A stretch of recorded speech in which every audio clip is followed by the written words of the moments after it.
Hey, folks, welcome back to We Watch Movie. I am Mike. Hello, motherfucker. What the fuck was that? That's it's one of those. This little kid. I don't know. I think it's like a little TikTok. I don't know. It's old, but it's like it's this. Look. He goes.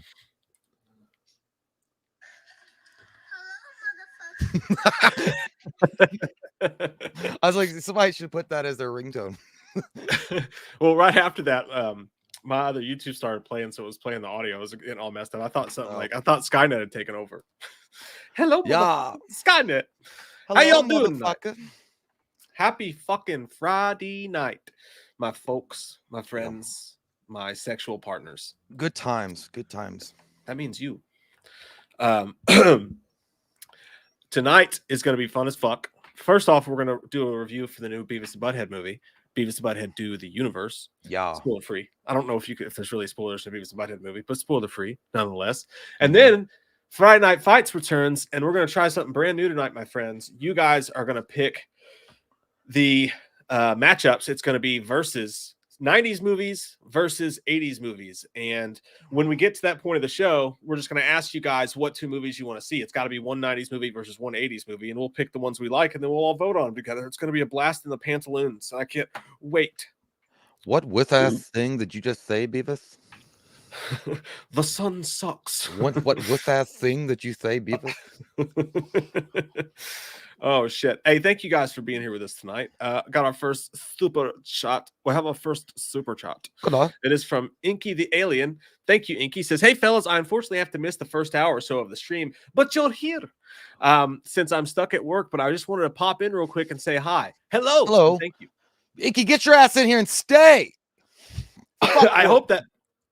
I hope the rest of your shift goes smooth, and we'll be here naked waiting for you Indian style on your bed holding a glass of iced tea. Fuck the man, Inky. Kill Whitey. I shouldn't say that because I don't know how old Inky is. We'll be in your parents' bedroom naked is what I meant to say. Well, he's got to be at least 16. So yeah, I don't know. Worse. Or her. I don't know. I don't even know. David, thank you, sir. He says, love you guys. You're an inspiration to me. Also, what if Lee Pace could play Freddy in a reboot? Thank you, David. Yeah, thanks, man. I'd be fine with that. I think Lee Pace, but I still stand firm by Lee Pace should be Pinhead. I think Lee Pace is an underrated, amazing actor, and he's got a great booty. I don't know if you guys know that. I know it was hard to tell in Ronin, but wow, he has got a nice set of butt cheeks. But no, yeah, I think he do good. But again, Freddy Krueger, I still think you got to go with Kevin Bacon. The Baconator himself should be on that list. Is by the way, is anybody getting static when Jay talks, or is it just my headphones? It could just be my headphones. I'm trying to plug in a loose connection, but when you're talking, there's like a crackling. It could just be me. I swallowed a robot semen the other day. That damn Skynet again. I totally agree, David. I think he would be a fucking killer Robert Englund or Freddy Krueger. I think it would be a killer Freddy Krueger, man. And like you said, I'd like to see him as well play Pinhead. I think because I like Freddy so much more than Pinhead, I would actually take Freddy instead. But dude, he'd kill both of them. For real. Let me ask you this, Jay, by the way. I wanted to get your opinion on this because somebody brought this up recently. Robert Englund or Jason Blum said that he feels like he could get Robert Englund to come back one more time as Freddy. He's like, I can get anybody to come back. And people were talking about that. And somebody, I don't remember who it was, but somebody on Twitter brought up, they were like, what about fucking Johnny Depp, man? It comes full circle. It was his first movie, and then he's older now, and he could play the role. I'd fucking sign up. I mean, I could see him doing it, but I think Johnny Depp is too into the artsy shit to even do it. I mean, it is kind of it's kind of like the roles he takes, you know, the weird fucking makeup shit. Plus, I mean, is he gonna walk around like Jack Sparrow, like a drunk Freddy all the time? He was like, I'm gonna slice you up. Well, he did play Edward Scissorhands, so he's kind of got that going for him. So he's already got used to working with knives for fingers, and according to Amber Heard, he has scissor fingers for real. So I thought he was pretty scary in Black Mass. That wasn't the greatest movie, but with those whitey bulger eyes, you know, I thought he was pretty freaky. So I'd love to see it, man. But thank you, David. Let's see. Well, he has lived a real life nightmare, so yeah, he is ready for the material. That's true. That is true. Jägerbomb, thank you, sir. It says, Jay, this question is for you. Is there a comic book series that nobody really knows about that would make a really good movie? Yes. Well, see you later. That's it. You get nothing more. No, there is a comic book series, and it's actually from Marvel. I don't think they'll ever make it because it's way too fucking dark for the Mickey Mouse Club. But it's called The Ruins, or Ruins, I think. It's amazing. It's an amazing book. It's a 4-piece limited series that came out in the early 90s, I think. But it's like everything that could go wrong did go wrong with the superheroes. So like they were on the verge of the golden age of heroes, like the Captain Americans and the Hulk and all that stuff, but it all went sideways. Like the mutants, for example, Quicksilver gets a really bad fate. They lock up all the mutants and they cut off his arm and legs. So he's sitting in prison and he's fucking, those little nubs are just going as fast as they can, but they cut off his arms and legs so he couldn't fucking use his mutant powers. And then they blinded Cyclops. Marvel Girl is a hooker. Wolverine is Spider-Man didn't become Spider-Man because the arachnid that bit him actually turned into some kind of skin cancer disease, and he died in a horrible way. So like I said, everything that could go wrong did go wrong, and it's called Ruins. It's fucked up. It would be straight rated R, but it's an extremely disturbing comic book. That would be amazing movie, but Marvel will never do that ever. It's funny that you mentioned that too, dude, because I went recently and bought some comic books, some newer ones, and I bought the new Wolverine, and what was it? I bought one of the new Wolverine issues, and then I bought Carnage. They restarted Carnage, so I bought that. And I gotta tell you, man, those Marvel comics have balls to them. Like, it's not something you would ever see in the movies, but in the Wolverine one, Deadpool's in there, and Deadpool's like running his mouth there in prison, and Wolverine literally stabs his claws through his brain, and then when he needs to get out, he cuts Deadpool in half. Deadpool's like screaming stop, and he like cuts his body in half, throws half of his corpse outside of the jail, and makes him like crawl to him with no legs and give him the keys. And then in Carnage, there's a serial killer who's doing is this nasty foreplay shit. or was this supposed to be death? There is some violent, ballsy shit in those comics. I couldn't believe my eyes. Everything's changed now with comic books. I mean, as far as like the violence and stuff that goes, but Ruins was the reason why Ruins wouldn't work is just because it's literally is twisted. Like it's disgustingly dark. Like I swear to God, I would get the guy that did I think you like him, the director from Requiem for a Dream. Darren Aronofsky. Not Fincher. It wasn't David Fincher. I would get one of those guys. What the fuck is his name? Because we just reviewed a movie by that guy. Yeah, Darren Aronofsky. Okay, Darren Aronofsky. Yeah, I'd get him. It's in his kind of like wheelhouse. I think it would be amazing, but again, you'll never see it. DC's also got some. Dude, also Marvel's got Deadpool Kills the Marvel Universe, where he literally kills every fucking superhero in the most gruesome ways. I want to read that. I really do. Deadpool's my favorite comic books, man. I would love to sit to read that. They call me Stamps, motherfucker. Says, can't stay, about to watch the Black Phone. Just want to say, hey, have a great stream. I'll be watching back later. Hey man, I hope you enjoy it. There's no racism involved here, okay, sir? You can just take that shit down the road. No, I haven't seen it yet. I want to watch it though. So it's pretty good. It's pretty good. Like I liked it. I was disappointed by it, but I still thought it was a good movie. It just wasn't as good as I wanted it to be in my pantaloons. But yeah, man, you should definitely watch it. You've seen the trailers for it, haven't you, Jay? No, I just read about it. Don't watch fucking trailers, dude. Just go in blind. I bet you'll fucking love it. No, the description on Wikipedia sounded really fucking cool. Yeah, if you don't watch trailers, dude, it'll blow you away. Let me ask you, is Ethan Hawke a bad guy or is he a good guy in it? He's a bad guy, and some of his best lines are in the fucking trailer. I thought he was going to have all this dialogue outside of the trailer. Is he as good as Matt Dillon in the house that Jack built? He's fucking awesome, dude. He's scary as shit. Like, he's amazing. Definitely recommend it. Sheena Wickham. I love your name. I don't know why. Sheena Wickham just rolls off the tongue. Hey guys, I love all your videos. This is the first time I'm able to join you all live. Welcome. Hey, welcome to me. Nice. Probably your last time that you've ever joined us live. You're like, I can't believe this horse shit's not edited. Y'all always make me laugh and bring a smile to my face. Thank you so much, Sheena. Hey, thank you.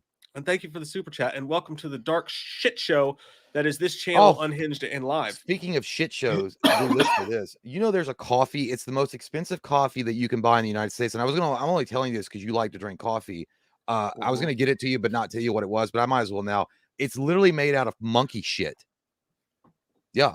And it's like $80. It's like $80 like for the coffee itself, but apparently it's the best coffee you can get, and it's the most expensive in the US. But what they do is it's like they get they're not monkeys, but they're kind of like monkeys, but they get them to eat the shit, like the coffee bean, then they shit them out, and they use that as to get all the good flavors. So you drink it and it's good. You drink poop.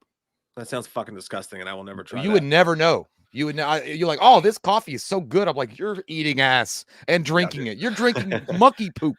Well, now you kind of make me think twice about it. It's the same as like, eating ass. Maybe I'm in. Nutty. Because that is shit, Alston. Oh, it's not just me. Francisco Colores Jr., thank you so much. We love you too, man. And it was funny, right before we got on, Katie saw something on whatever website she was looking at or social media, and some guy said, he was like, I don't remember that verbatim, but it was something like, I gotta talk about how these coffee shops don't have bathrooms. He was like, you're literally selling doo-doo water and you're not gonna give me a place to shit. They don't. Didn't Starbucks have bathrooms? They do. Some of them don't, I guess. Which is true, man. The coffee makes you have to poo-poo. All I know is like, what is it? Those is it called Cuban shots? What the fuck they're called? They're like little tiny cups of like you're supposed to bang them out like espresso shots. Yeah, it's like I saw some comedian that said he had 3 of them, and he's like, dude, I literally shit my pants. Like I literally shit my pants in the restaurant because I ordered another one because it was so good, and I'd had 2 already, and the waitress was like, you don't want any more, and he's like, don't tell me my limits. And then he goes, as soon as I shot it, he's like, I just went over to fart like a little one and literally exploded shit all over the inside of my undies. Yeah. I love espressos, dude, but they will make you shit your pants. It will happen. Eduardo Santiago, thank you, sir. Thank you very much. Says, hello, Wham fam. I should have eaten before drinking. Mike and Jay, love y'all. Love the Wham fam. Let's go. Monkey turd coffee. Wait, really? And then he died. I'm in. Eduardo says, I'm in. I'm in like sin. Oh man, yeah, you gotta eat when you're drinking. You gotta eat. Jay never fucking. We go out to eat. Jay would never eat with me. How about a nice warm cup of shit? Here you go. Yeah, he won't ever do it. And I'm like, I don't know how you do it, dude. If we drank as much that night as I did, if you drank as much and I didn't eat, I would fucking die. I don't know how you do it. You got to put the bread in you. I just internalize the struggle. Afterwards, when I'm home, I'm crying and shit and like laying around and eating really bad. And it's just fucking terrible. I look like fucking David Hasselhoff eating a Wendy's burger off the floor. Oh shit. One thing I do want to talk about real quick, just want to get it off the table because as the night goes on and people drink more and shit gets crazy, crazy stuff happening in the world. But I just want to make this blanket statement and then move immediately on. Mike has only sucked 3 dicks in a row, not 5. I'm gay. God, I'm gay. Guys, the rumors got to be put to bed. But world's going crazy right now, as it always is, and we have made the collective decision. We are not going to discuss it tonight. We're not going to discuss politics. We've always kind of had this mantra, and sometimes we get too many cervezas in us and we let stuff slip out. And then I feel like every single time we ever do that, I don't feel like anybody has a good time. No. Whether you agree or you disagree, you walk away mad because you're upset and passionate about what you're talking about or whatever. Nobody ever, when we're discussing it at least, comes away more enlightened when Jay and I talk politics. So that being said, what's going on in the world today, we're not going to speak on it because we would rather, and it's not that it's not important, and it's not that it doesn't matter. It's because, and it's not like we don't care. It's that we would rather for this 2 hours or 3 hours or whatever, provide a reprieve and a distraction for the people, even the people who are hurt and upset, especially the people who are upset. We'd rather provide a distraction than add to it just for a little while. So if you guys would please do that with us. It's hard for us not to say stuff too because we have feelings, but tonight let's just have fucking fun and forget the world for a little bit because we all deserve that. Yeah, I ain't seen shit. No, I swear if somebody pulls out some political shit, I'm like, I ain't seen shit. It's like that what was that Will Ferrell Blades of Glory? He's like, you didn't see shit when he's like exercising. Yeah. He's like, you didn't see shit. Oh yeah, that's right. He's eating a bunch of food because he's getting fat, and he's like, you didn't see shit. And also, we are the last people you should be listening to when it comes to politics. So, we probably don't even agree. No, well, that'd probably be like going to a fucking drunk biker bar and asking him what the secrets of the United States are. You're like, I'll tell you what the fucking secrets are. I was in Vietnam. Let me tell you what we did. Oh, shit. All right, so let's move the fuck on and get right into this. Hey, let's review Beavis and Butthead real quick. Well, hang on. I missed a couple of these fucking things. And by the way, I'm really fucking... Dude, am I like fucking sniffling and shit like right in your fucking ear? I put this on far away so you couldn't pick it up, but I sound like a fucking... I sound like a snot factory. Okay. You sound like a slut. Sound like a dirty slut. That's the way I like them. Trying to 1J Men, thank you so much, says, hey guys, thanks for making horror even cooler than it already is. By the way, I was the guy on Twitter who said H2O was my favorite in the series. Hey, what's Twitter? Water. I don't know What's what that is. Twitter? I don't know either. Are you It's just hanging out in trees tweeting to birds? Yeah. What the fuck does that mean? Well, I've been locked inside my house, dude. I'm sorry for anybody who does follow us on Twitter. I've been bored as fuck, so I've been tweeting non-fucking stop. I have watched a lot of movies though. I call it shitter. But that's cool. I mean, if you like H2O, you know, it's funny. I actually just talked to my brother about that, and it's weird because I told him that hopefully, if everything goes according to plan, we potentially have a cool guest coming on next month.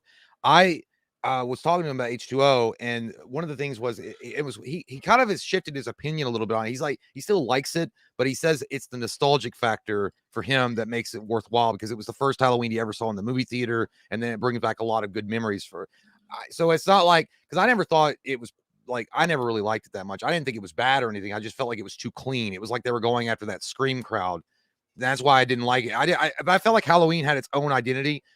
Like 4, 5, and 6 has its own identities, and yeah, 5 was a big pile of garbage shit, but it still had its own unique thematic thing going for it. And then when H2, it was just clean. And then the digital mask looked like fucking garbage juice. Oh my god, that alien mask they tried out with that test audience, just complete. And they already had a great mask. The H6 mask was great, and you see it at the very beginning of the movie with Joseph Gordon-Levitt. I was like, why didn't you guys just keep that fucking mask? It was perfect. But anyway, I feel like for, you know, maybe you're not the same way, but I feel like a lot of people like that movie if you grew up around that time and you were like 15, 16, because of the nostalgia factor. It just makes you feel good because you remember going to the theater and seeing it.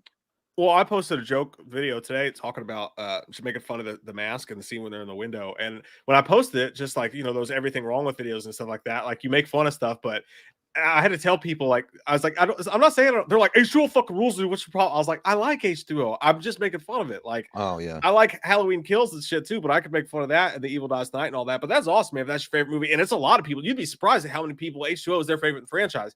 I'm the same with you. I thought they nerfed the kills and it was like a made-for-TV Halloween, but I am nostalgic about it because it was one of the first Halloweens we got to see in the movie theater too. Dude, so the way that shitty. By the way, that whole thing was digitized when he like puts his face in. It's literally not even his eye. It's literally a digitized face. That's exactly the same eyeball that I see through the cracks when I'm taking a shit in a public area, if I ever do. That's peeking through the stalls. Be like, you done yet? Like, see, I always thought the only moment. I always thought the only moment that was CGI'd was that one shot where it looked like it was airbrushed. I didn't think part where he rushes up to the actual when he comes face to face with Jamie Lee Curtis. The original. I'm not talking about what that's they did. Right. They digitized that shit. Yeah, because he had the wide eyeballs and looked like an alien. Yeah, it looked like garbage. Yeah. Hey, Bubba Gump says my dookie was so big today it made me shed a tear. Now that's something to be proud of, Bubba Gump. And by the way, that's the same face you probably made when you turned around and noticed that, didn't you? You were like, oh, I like it. I'm proud of it. Hell, I ain't never had no kid make me more proud than that. That's it floating in that toilet. That ain't no turd. That's a butt baby. Brian guy says Mike and Jay, strawberry or grape jelly for PB&J? Oh my man. That's grape all day long. Grape strawberry is fucking disgusting, and you heathen should burn in hell for even suggesting it. Dude, when they came out with Goober grape and they tried the strawberry bullshit, I tried. Dude, it tastes like the devil's butthole. It was gross. Because I remember Mom bought it a long time ago, and I was like, "Mom, what the fuck is that?" She's like, "Oh, honey, it's a new flavor." I didn't say fuck because Mom beat the shit out of me. I just said, "Mom, what is that?" And she was like, "Honey, it's the same thing. They just use strawberries and not grapes." I was like, "It's not the same thing."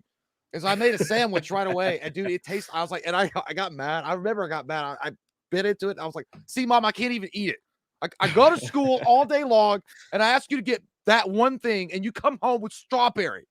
Strawberry. When's the meatloaf gonna be ready, Mom?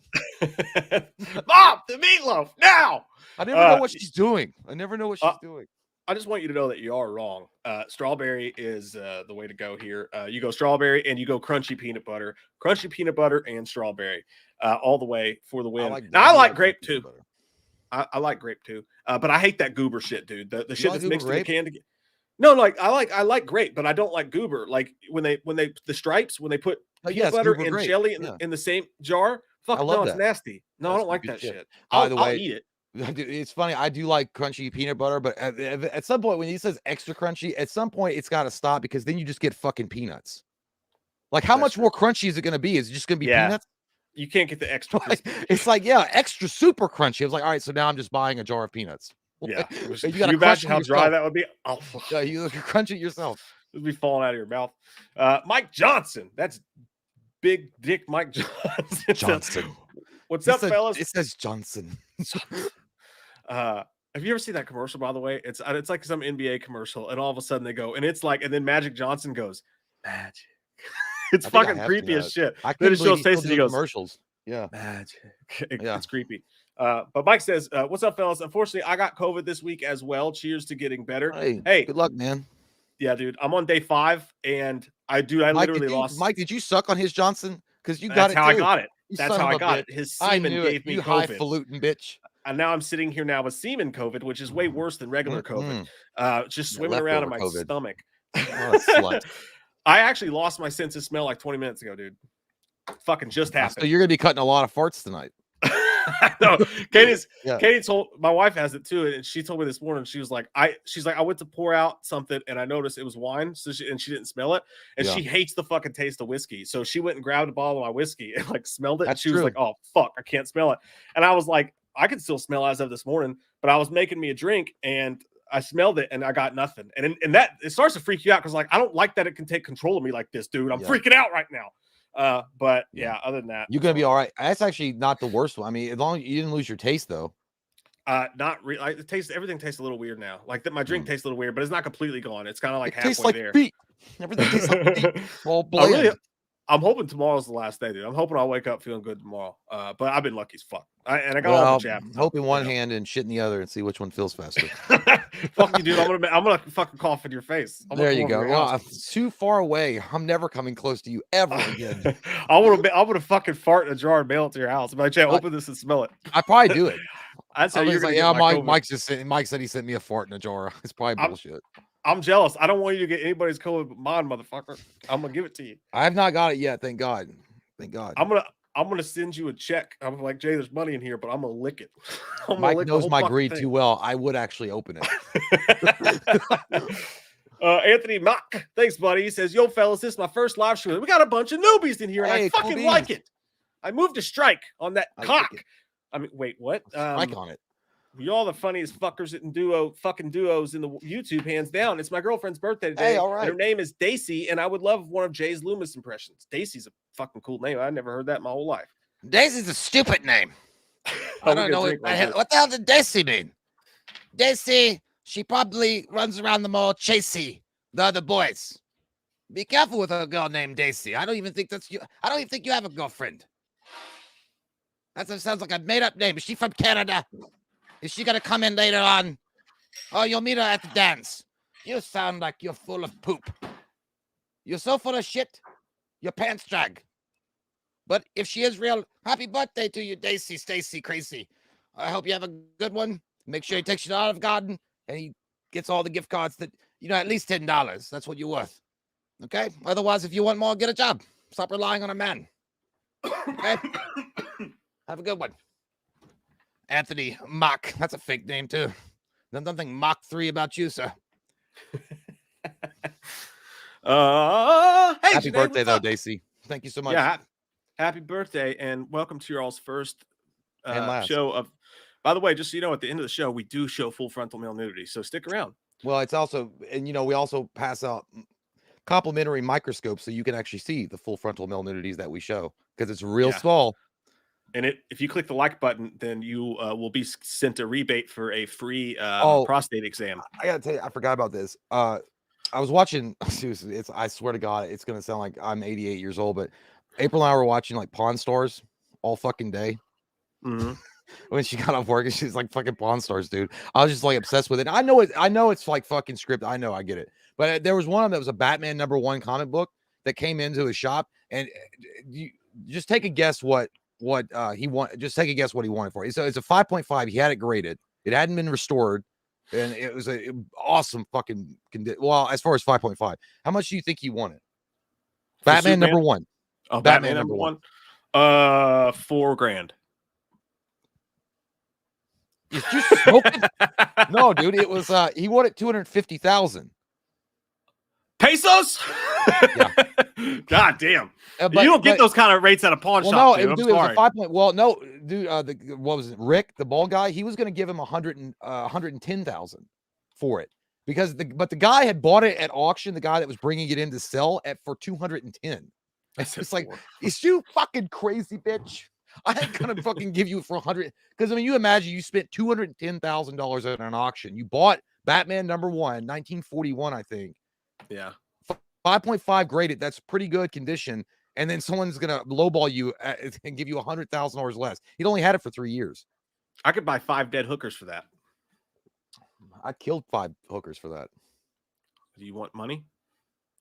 Yeah. Actually, I'd do it for a lot less than fucking hate hookers, man. Get goddamn hookers out of my face.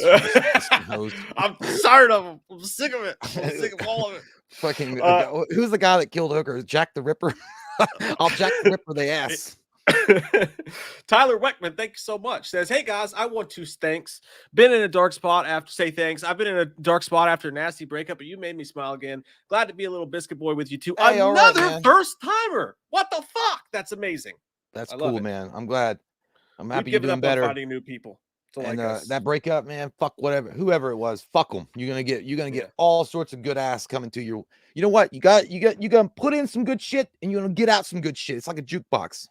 Goddamn straight, man. And you know what? Feel solace in the fact that every single human being on this fucking planet has been exactly where you are. Brad Pitt went to fucking nations across the capital. And adopted nations kids across the universe and adopted children and did everything Angelina said. He did everything she said. He didn't want any of them.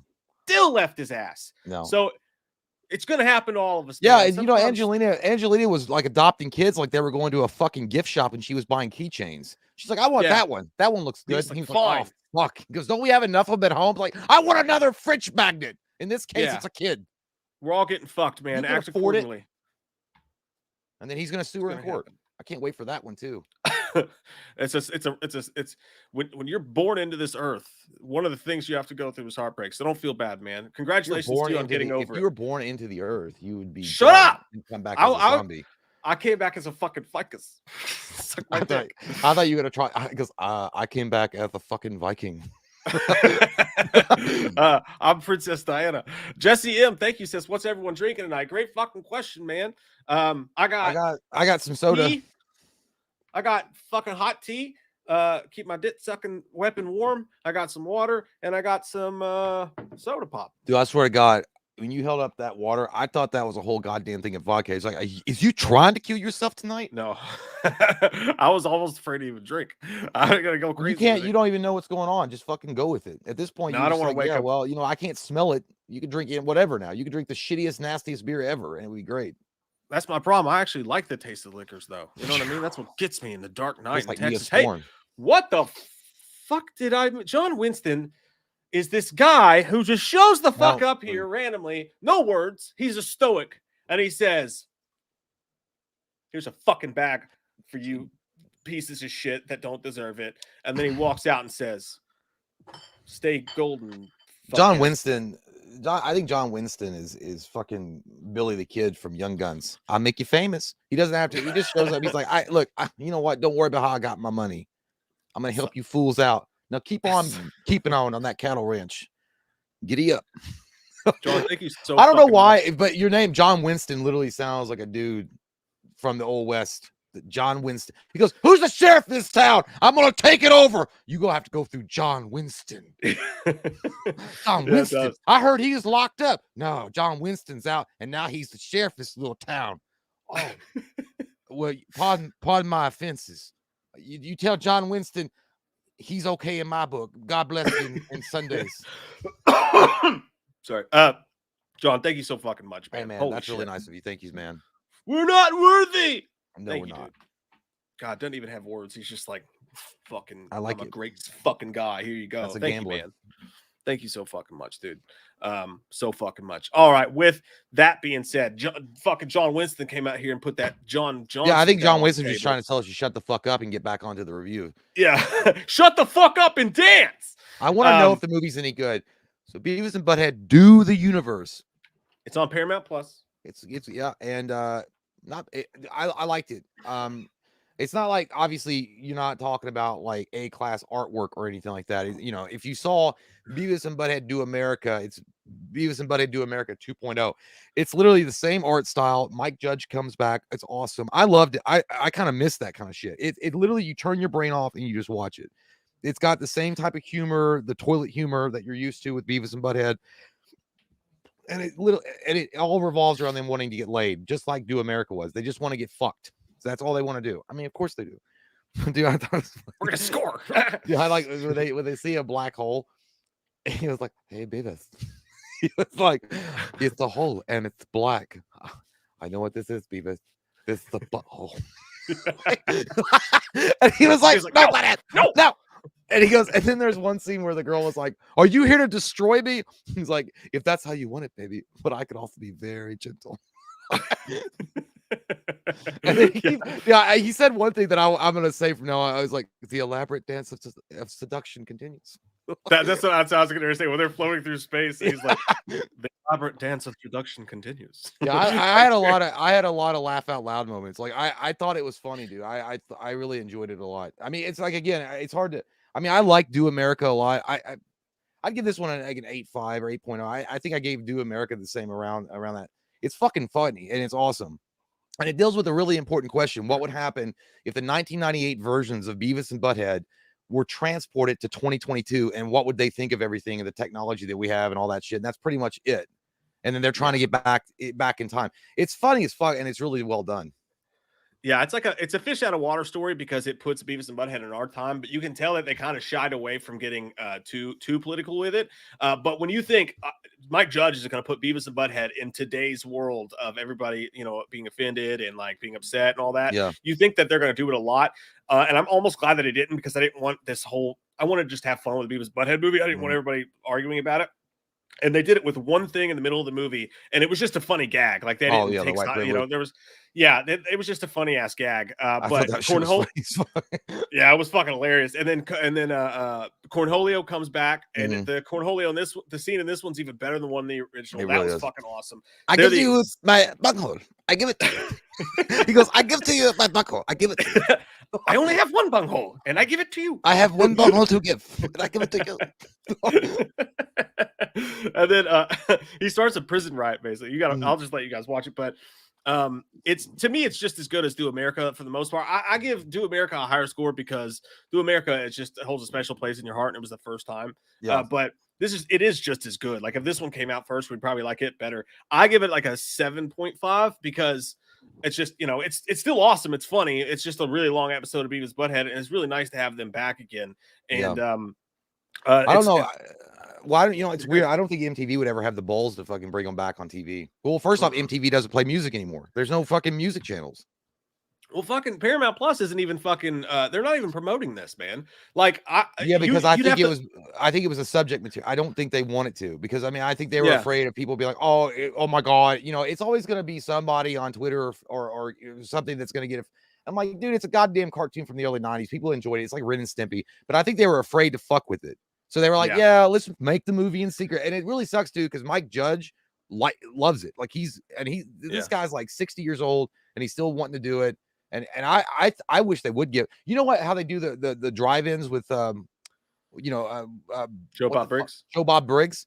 Yeah. Do like the drive-in movies with Beavis and Butthead. You could do like fucking awesome. That's an amazing idea. You could do like a movie a week or something where Beavis and Butthead. Not even that, they could show music videos.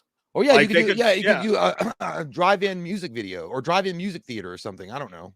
It would be really funny to see today's like self-sancrimonious artists and them to come out and them to be like, this sucks. Yeah, well, I don't think they would ever get, because I don't know.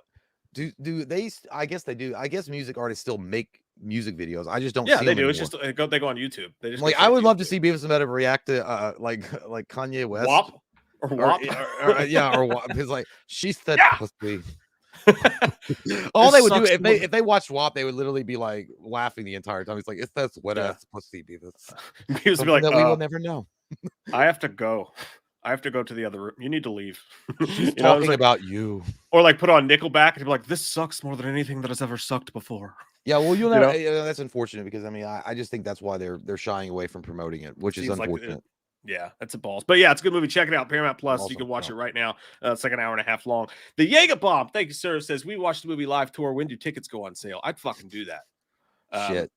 I don't know. You don't want me to I don't know. I mean, it might take up a lot of our times going to gas station to gas station. Yeah. To go, to all the people that are hanging out at the slushy machine to do our stand-up.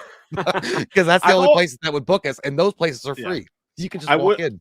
I've always wanted to do it wouldn't be a tour because we can't bring in that many people, but I've always loved to want to go to like every convention one year, like just hit up every convention, like whatever it is. If it's one of the 20 big ones, like we'll be there. That would be fucking cool shit. That's on my goals list to do for sure, man. Oh yeah, I was thinking of another thing. I forgot. Pawn Stars. You're gay? Yeah, and Love and Dicks in 76. But I was gonna say, another thing was, and this guy I think was coming in a little too hot for his britches. Okay, his pants were a little too tight. He had a Jason mask, which is cool, and it was autographed by but I mean, I guess if you're into that, but he had autographed by 6 different Jasons or whatever on this Jason mask, and it wasn't a screen used Jason mask or anything from Friday 3. It was just a standard mask, and he's like, yeah, I've collected these signatures for, I've gone to different conventions and I've collected these. He won it $6 fucking grand, dude. Holy tits. No, $6,000. The only thing that made it valuable, by the way, Kane Hodder was front and center, and it was, obviously they were all real autographs, but the only thing that made it valuable was that 2 out of the 6 that he had sign it were dead, because 2 of the Jasons had died. So those autographs had automatically become more desirable because they're no longer on Earth. So that was it. But he came in strong with that lightsaber at 6,000. Like, dude, listen to me. You could go to a convention. I mean, I'm talking about now and get like a ginormity of those signatures on a Jason mask. Kane Hodder, a couple of the other ones for like, I don't know, $200.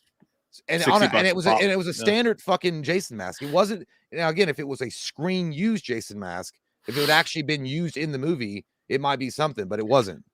Hey, you got to get meth somehow, dude. That guy was fucking insane. He was having sex with his mother.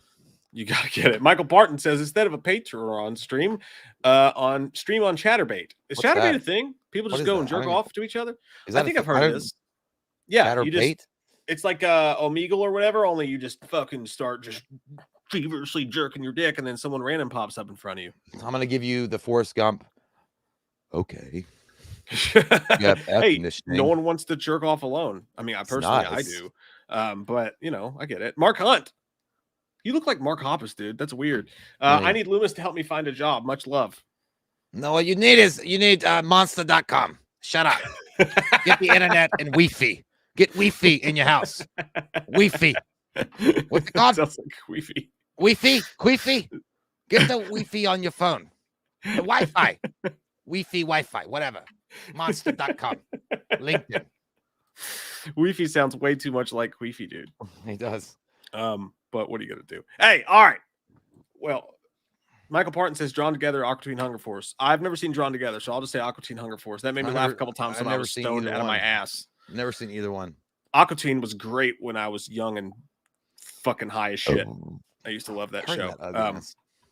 What did you say about my body? Oh, talking about your wiener. Yeah.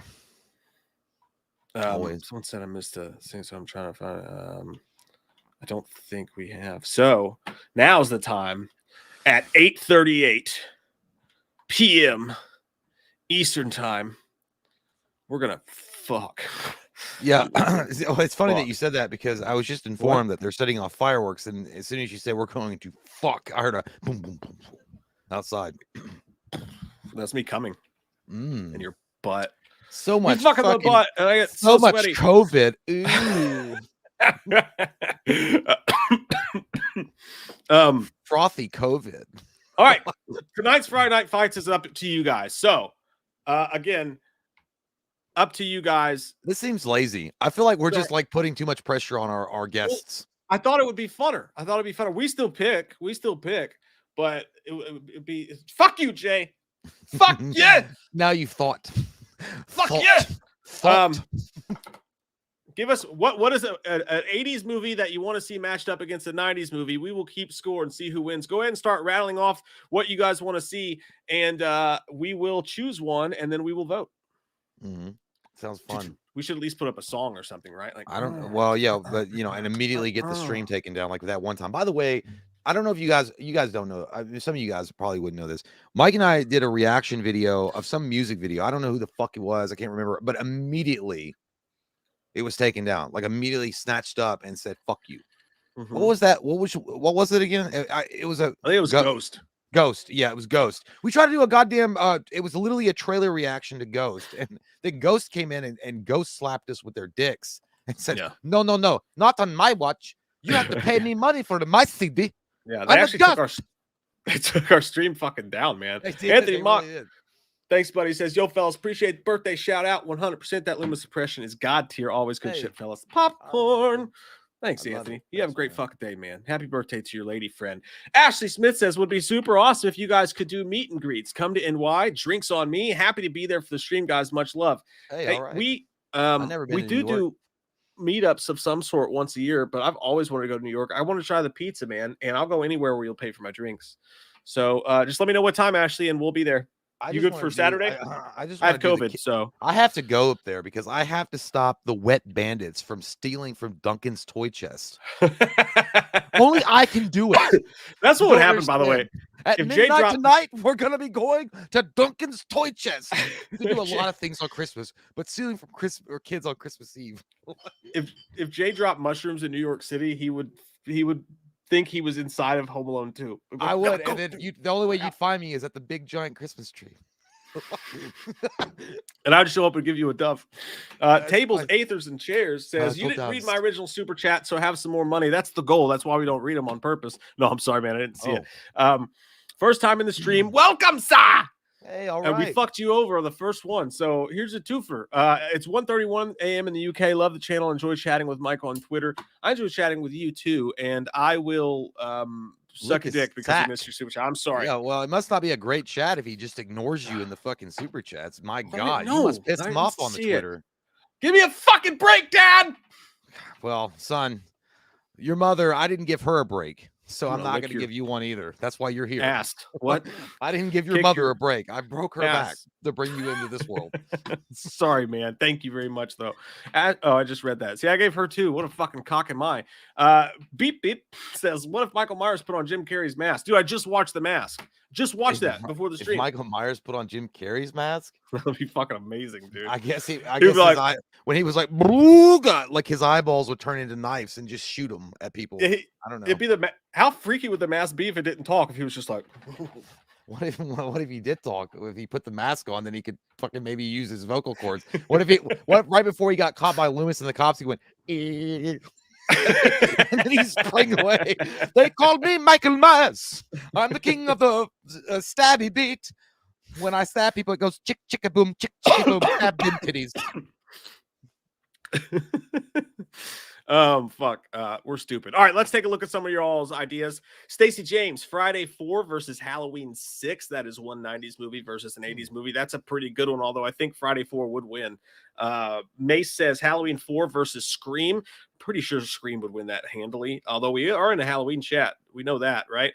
Slumber Party Massacre 2 versus Scream 2. I feel like Scream 2 rolls over that one. Stop me if I'm wrong on any of these, by the way. I'm speaking for both of us. I'm just trying to go through them all at a good rate. I'm not listening. Oh, good. I'm zoning out.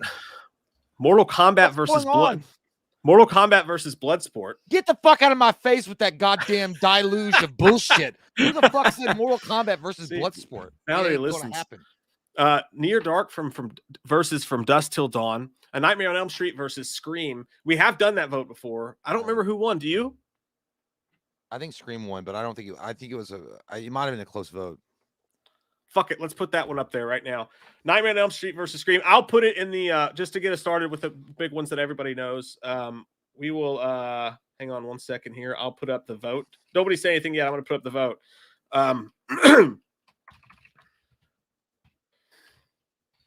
I feel like I'm waiting at the DMV for my license. I just hear the typing, like, okay, so you paid your balance. Oh fuck. And there we go. Okay. Here we go. All right. Where's the fucking thing? Okay, and now I gotta go over here and.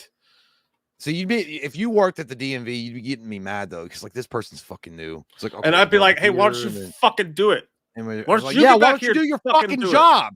You're supposed to be a fucking experienced worker. You're an asshole. I wish I could just hang out and talk, and I have to type words. And yeah, I wish I could do that too. You are right now. I think you're full of poop. Cunt balls. I'm talking about you if you were at the DMV. That's what I'm talking about too. Yeah. Why is it my life in track showing up? I don't know. I see it though. So, fuck. Oh, you're trying to put the vote thing in. Oh, I guess the poll is in there. Yeah. So go ahead and vote now. Nightmare on Elm Street versus Scream. Which I know what you picked, but go ahead and say it anyway. You fucking asshole. Scream. I surprised you, whore, because you know it's not true. I'm not gonna make you happy tonight, whore. I'm cheating on you. No, it's a Nightmare on Elm Street, and again, the reason why 1984, Wes Craven, one of his masterpieces. Never seen anything like it before. Up to that point, you literally had something like Jason and you had like Michael Myers. They're great and they're awesome characters. And I know you can include Psycho, but I always just include those because they're so close together.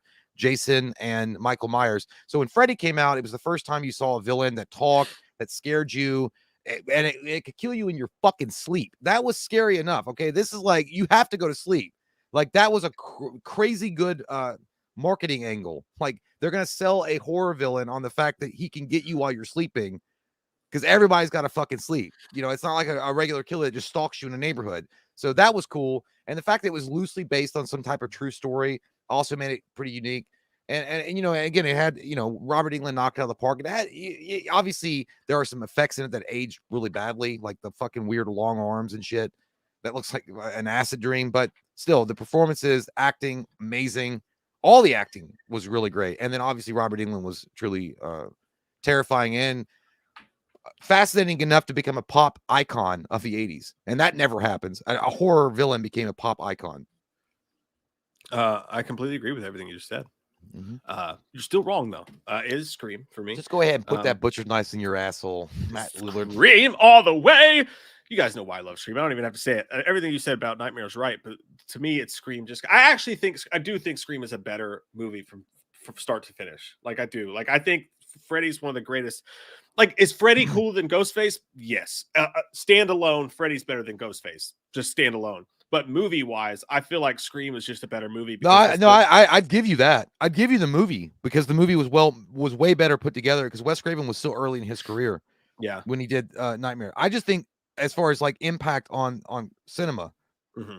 Well, I feel like we both. It's weird though because it's weird. It's like goddamn Freddy Krueger was like Journey, and then Scream was like Nirvana. So it's just kind of like what do you honestly, like? Yeah. Like, what do you like? Prayer for the youth of America. Oh yeah, I think we have a pretty decently young, youngish. Some of you fuckers are old like us, but I mean, so you guys are probably gonna pick Scream because it's more close tied to your generation. Jay, we have 126 votes, and that means you would be correct. Scream is the winner at 52% versus 48%. Now, that was a tight one. That is a very as it should be, and I think you're right. I think Scream won last time. So, and remember, this isn't me and Jay versus each other. This is 80s versus 90s. So 90s has drawn first blood. They drew first blood. You know what? Well, I was actually suggested this idea at one point. There was one somebody was like, why don't we do, if I had done a top 10 80s movie and you had done a top 10 90s movies and then faced them off against each other, but I was like, there's no that would take a goddamn 6 months for me to come up with top 10 80s movies, like 80s, because there's so many good ones, and then the 90s, so many good ones. Yeah, and there's stuff that you missed too, and it's a thing we can do. It's going to take a lot of fucking research before we do it. How about fucking Fruit Loops? Just being just a fucking amazing lady, awesome person. Thank you so much. That's so fucking sweet of you, as always. And she says, Jay, Loomis thoughts on Herogram. Now, you don't know what that is, do you? Do you know what that is? Herogasm? You talking about from The Boys? I bet that's what she's talking about. I've never heard Herogram. I thought it was a cool social media. Sounds like a new form of heroin that just hit the streets. And I'll be honest with you, I haven't partaken yet. I think, but Herogasm from The Boys. did that one just come out? I haven't watched it. I have not watched Herogasm yet. That was the new one, right? Because today's Friday. I just watched. God damn, I'm excited. As far as my opinion is, if they're obviously not going to go right from the comic book because they can't, but if they do a little bit of what the comic book represents, it's going to be wild, and I can't wait to watch it. But as far as Loomis, it's a bunch of dudes fucking each other in the asshole and women scissoring. Sounds like a good time. I'll take Dr. Chalice and then leave him there and hope a grenade goes off in his asshole. And I'm talking, when I say grenade, I'm talking about a big super wiener, a super dick wiener goes right into his asshole when he's stumbling around in the dark looking for a drink. And then a big giant superhero says, "Hey, that's where I parked my car," and then rams him in the asshole. Just like Stop it, you're giving me a boner. Black Noir did that to what's his name? Fucked him right in the asshole. That really did happen in the comic books, and that's not going to happen in the Herogasm, apparently. The kid that I can't remember his name. In the comic books, though, he gets fucked in the asshole by Black Noir. That sounds. And Soldier Boy awesome. and Homelander are fucking in the Herogasm comic book, but they're not going to do that in this particular iteration. But anyway, I digress. I'm not saying I wanted to see that, but I did. Dude, I think I do have, by the way, our next one. Oh my God, what the fuck, Mike? Oh my God. This is a really good one, dude. John Halliday with a good one. This is a good one. I'm going to put it up for the poll right now. That's easily destroyed right there. That's easily destroyed. It's destroyed. A daisy if you do. A daisy if you do. You smell that? It smells like somebody died. I just put up the poll vote now. Hellraiser or Candyman? Hellraiser's 1980s film. Candyman, the original Candyman. Early 90s, 91. Early 92. 90s. What Hellraiser all day for me. All days for me. Again, it's going to go back to originality. Yes, Candyman was extremely original, and Tony Todd was amazing. One of the best voices in horror of all time. But dude, there was something about Doug Bradley. Doug Bradley, as the actor he was, what he brought a theatric to a horror villain that you'd never seen before. And what made Pinhead scary was the fact that he seemed very cultured, and the character itself seemed very tempered. And then he would describe these horrendous things that they were going to do to you in a very clipped British tone. It made it more terrifying, I think. And then he had these beasts and monsters that were his compatriots, Butterball, Female, Chatterer, and they all had stories. It was fucked up. Like, if you thought of hell, no, I'm not talking about your ex-wife.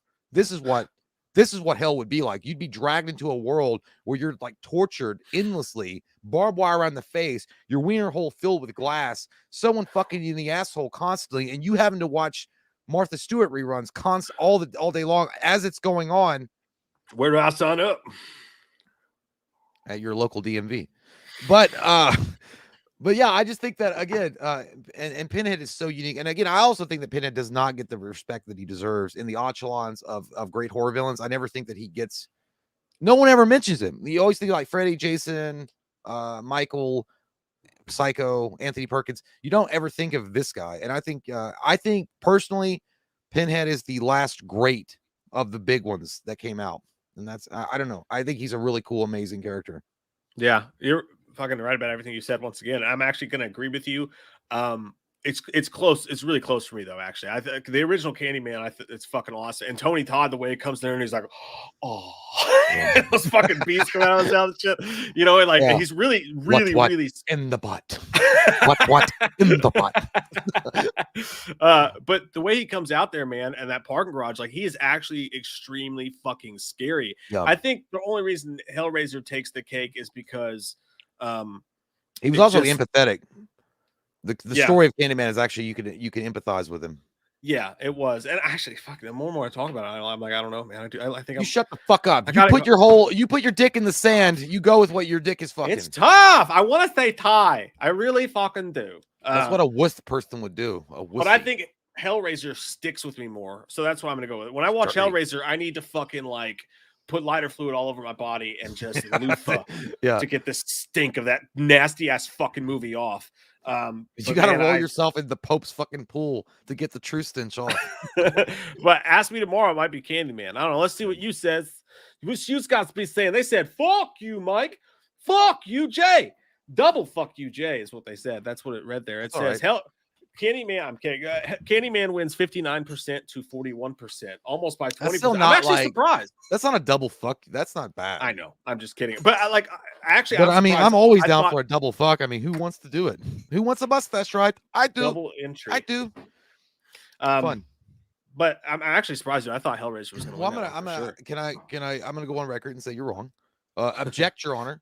But hey, it is. I can't argue because Candyman is a. By the way, it's funny if you listen to the Candyman theme and the Hellraiser theme, they're very similar. They almost have the same. Not that they're the same movie, but they have the same weird. You watch them both; they're kind of weird. Like the whole thing is weird. I don't know. Yeah, no, I get what you're saying. They have the same kind of vibe to them. So right now, 90s are up 2-0 over the 80s. So that's fucking crazy. That's just because we have more 90s babies in here, which is good. I don't know how I got stuck with the 80s, but that's fucking fine. I'll take it to the bank. Joan Jett. Bank. I'll take it to the Joan Jett days. System monitor. You better watch your systems because he's monitoring them. Elm Street is a classic, but it's so rough around the edges. It never got the polish it needed other than New Nightmare. That's interesting. Yeah, and you know what, System? You're in the minority. I liked New Nightmare. Mike didn't, and I know that there was a few people that didn't like New Nightmare. I actually personally liked it. I think that's exactly what Wes Craven was going for, and that was and by the way, he was up against a wall with New Nightmare because they had all but fucked up Freddy Krueger at that point. You know what I mean? Like Freddy's dead at that point had made a big mockery and joke of him. So yeah, I agree. Elm Street was rough. It was rough. But and I think that does show the inexperience of Wes Craven. And Wes Craven obviously got way more adept at doing movies when he got to Scream. And he was, it was a tighter toit. It was a toit filming process. But I think that's why I think that Nightmare 1 is charming because of that reason. You can see, the roughness makes it charming. I don't know. Totally. Yeah, it does. Yeah. It's nice. It's nice when they're rough, but they polite. Yeah. Dude, this one's going to be a fucking good one. Now, we never said it had to be horror, but we know that's true. Yeah. So well, that just changes everything. So now people are pissed. They're like, what the fuck, dude? The more horror, the better, because we mostly do horror here. Fuck horror. I hate horror movies. Whatever. I don't even care about horror. Who's Michael Myers? Fresh butt sex. What am I talking about now? Buttfucker 3000. Yeah, get it inside. Hey, if you guys ever want to watch something funny, go to just type in Buttfucker 3000 on YouTube. There's a guy that signed into a court hearing, and someone fucked up with his Zoom name, and it said Buttfucker 3000. And the judge was like, "No, dude, it's real." The judge was like, "Are you a bozo?" And he's like, "What do you mean?" He's like, "Well, your name's not Buttfucker 3000, is it?"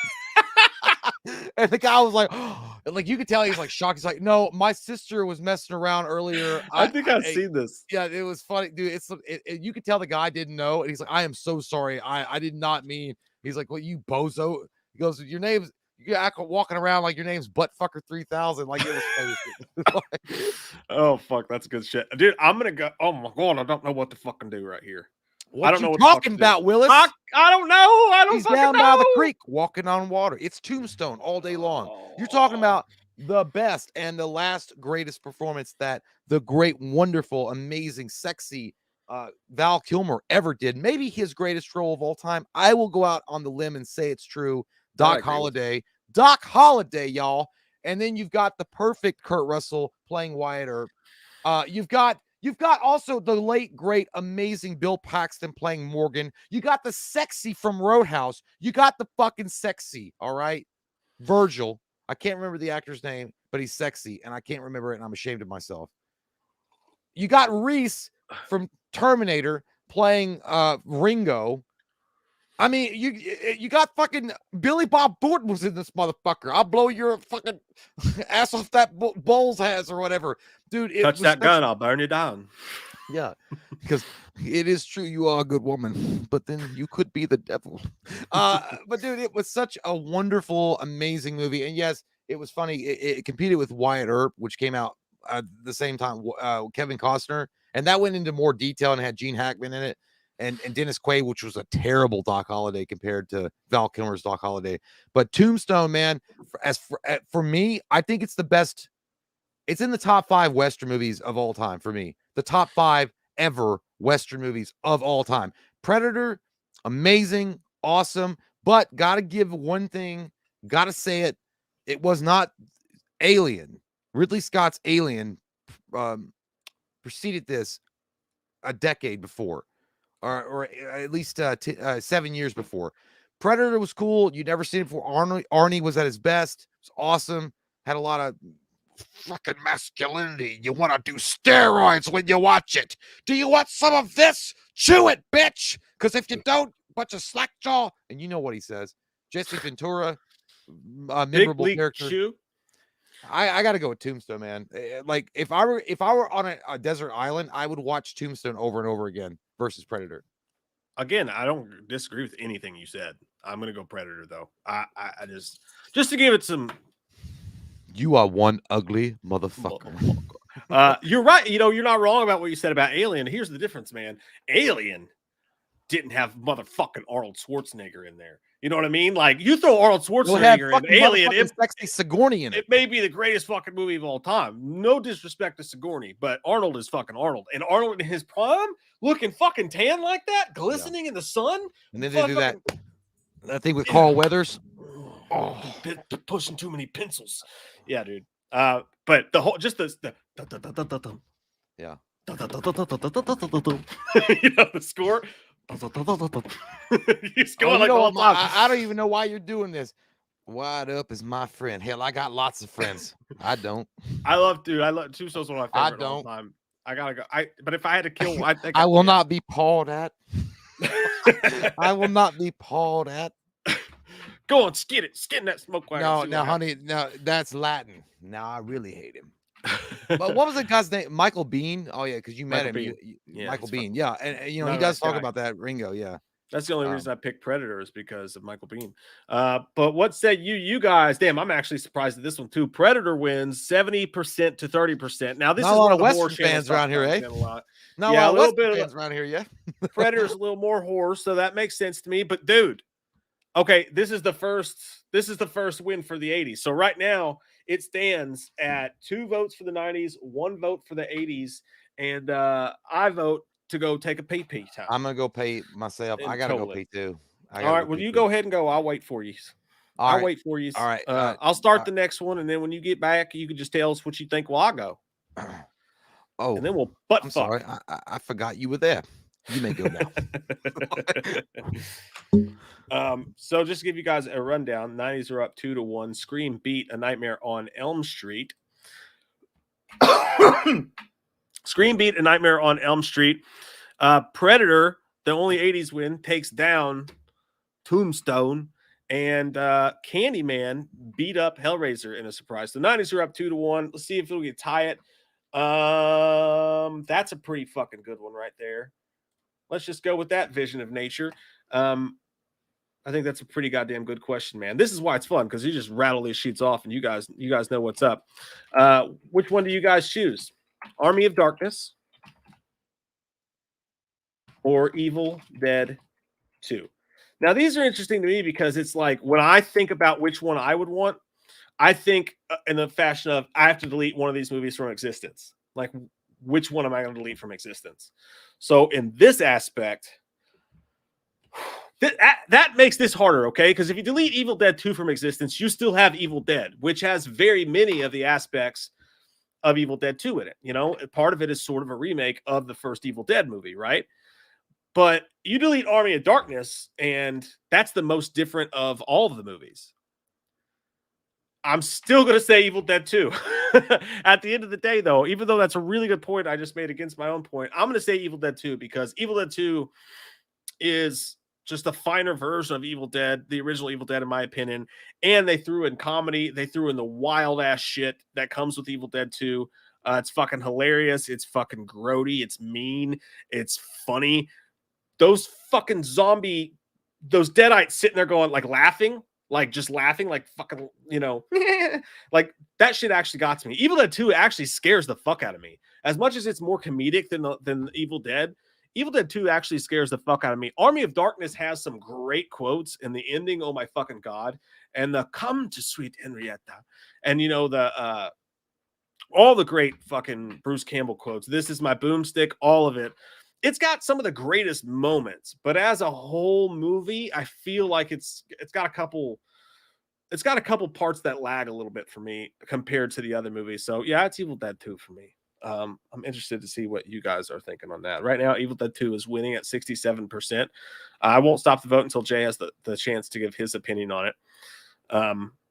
But System Monitor said the Texas Chainsaw Massacre 2 versus Leatherface TCM3.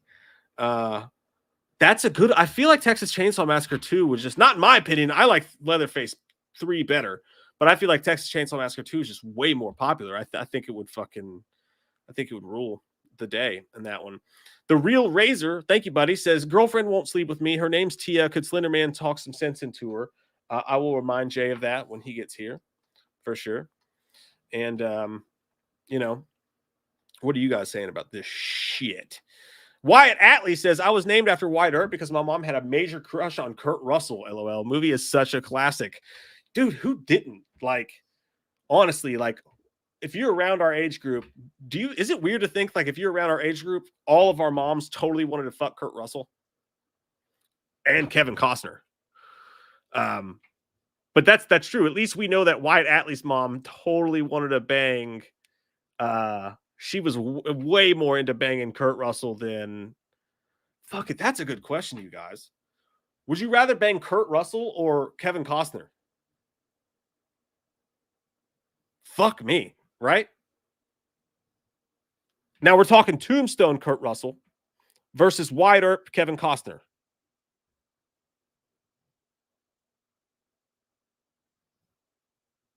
I'm speechless. I don't know who to decide. Like, Kevin Costner would be a gentle lover, but he's so full of himself, he would question the way he cooked breakfast the next day. Kurt Russell, I feel like he would be a gentle lover as well. He'd be really easy on your backside. And they're both equally handsome. I'm going to go, I don't know. I really don't know, guys. Tell me, like, would you rather fuck Kurt Russell or Kevin Costner? I don't know. I'm having an existential crisis. Like, I literally don't know who I'd rather bang. And I'm straight as a broken arrow, I guess. But I don't want to deal with Kevin Costner's. I feel Kevin Costner would try to mansplain to me all the time. He'd be like, no, this is why we don't buy the expensive creamer at Kroger, because other people need it. And I feel like Kurt Russell will just be like, I don't give a fuck what kind of creamer you buy. Let's have a steak. Yeah, I'm going to go Kurt Russell. Yep. I'm going to have a Kurt Russell. I think I'm gay. I think I just became gay. So I'm glad you guys got to witness that. But yeah, I probably just ruined this whole streams. But yeah. Jay. Hey. Like, Jay, I know. You hear me? Yeah, I know we're talking about movies here, but dude, who would you rather fuck? Kurt Russell in Tombstone or Kevin Costner in Wyatt Earp? What? Who would you rather fuck? Kurt Russell in Tombstone or Kevin Costner in Wyatt Earp? Kurt Russell, easy. Yeah, that's what I went with too. Like, I mean, like, he's just a strong, powerful man that can make you feel safe and take care of you first. He goes, at the end of that movie, he says, I've got nothing. I have nothing left, but I can love you to the rest of your life. That's what he says to what's her name at the end of Tombstone. Yeah. Kevin Costner came out with a big asshole. I know it was more close to the character, but no, it's Kurt Russell all day. Have you seen how he treats Goldie Hawn? That's kind of what I was thinking too. Yeah, like, he just seems like he'd be a better man to be around. What a wonderful man. I'm not going to put this on the screen because people are still voting, and I've got two things that you've got to do while I'm gone. One of them is no, I don't do 2 shows a week anymore. I just won't do it. Jesse Garza III says, wife walked in on me watching. There's two things for you here. So do you got the thing pulled up? Because you'll probably have to read this. Hold on. Let me hold on.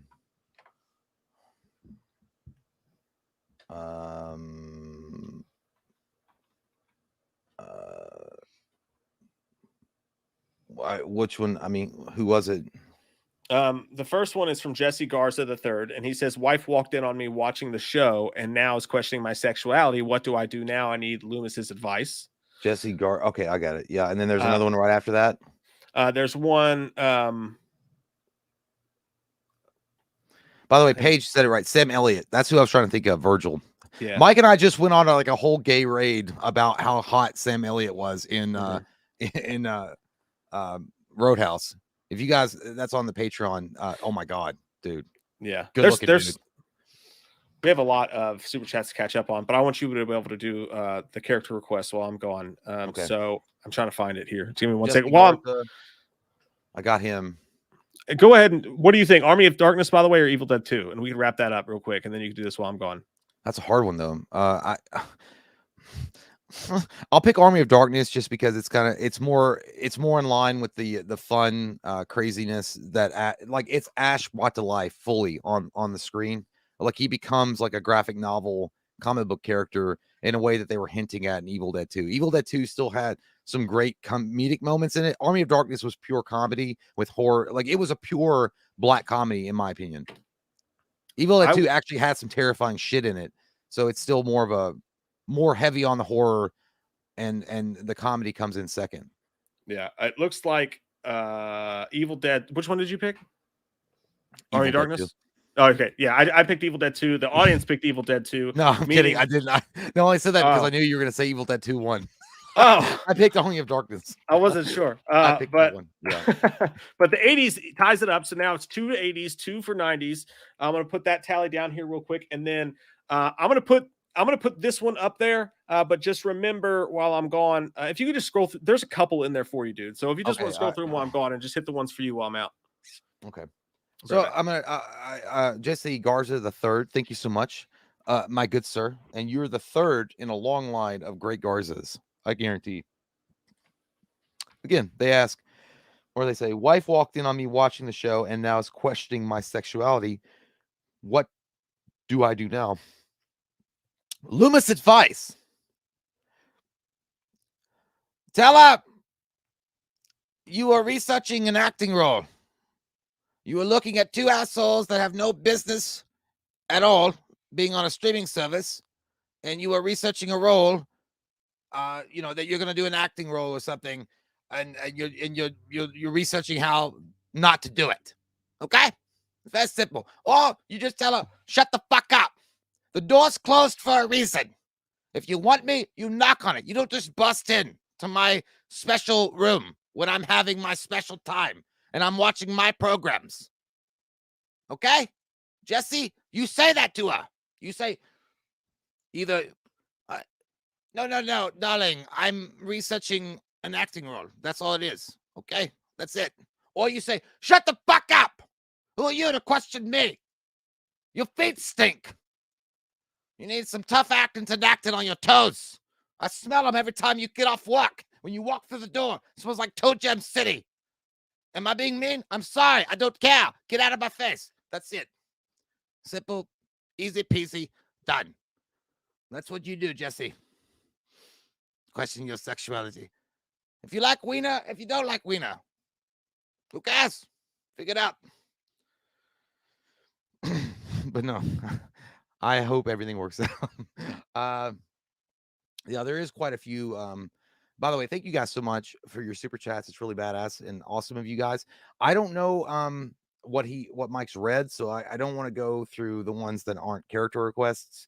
So I will go down to the next one. I see a lot of good suggestions though.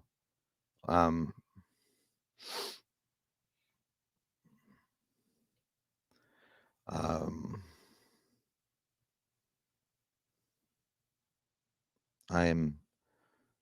don't know where the other. There's something a Slenderman one I had to do. Hello, Egg. I'm stupid. I can't find it. I can't find it. All right, you know what? I don't know what the fuck to do because I can't find the next super chat here. Poopy fuck. So guess what I'm gonna do? I'm gonna sit here awkwardly and not know what to do. Oh. Oh shit. I'm sorry, guys. Anyway, you know what? I'll wait till he gets back because I'm not sure where that particular super chat went that wanted to that asked for a character request. So we're just gonna talk quietly amongst ourselves. You know what? Here was I know you guys you guys didn't suggest this, and that's fine. I don't want you guys to, but just I want to know. And because I think it would be a good question if you picked, and we all know the greatness that is Breakfast Club. Okay, Breakfast Club, some sexy stuff going on there. Amazing John Hughes film versus 10 Things I Hate About You. What would you pick?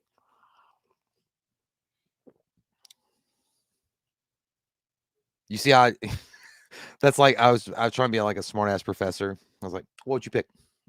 Like I knew, but those are both solid movies, and they both are kind of representative of the time. I mean, Breakfast Club is classic, it is iconic, it is what it is. But 10 Things I Hate About You is also an amazing 90s flick that kind of represents that time frame as well. American Pie, you could throw that in there as well. But just out of those two movies, and those are the only two I'm thinking like in my mind, like they kind of match up. What would you guys pick? Ryder says both problematic. Yeah, they could be. They got some Breakfast Clubs in there. 10 Things I Hate About You. A lot of Breakfast Clubs. 10 Things. Sheena says, "Oh my God, it's so hard. I feel Breakfast Club though." Yeah, it's weird. Like, I mean, I don't know because the soundtrack for Breakfast Club was so iconic too. So awesome. What? Oh, okay. Yeah. Thank you. My wife found it. Okay, so this is for the Real Razor. Thank you so much for the super chat. He says, girlfriend won't sleep with me. Her name's Tia, because Slenderman talks some sense to her. I don't know how that's gonna work, but we'll give it a shot. So Tia. So listen here, Tia.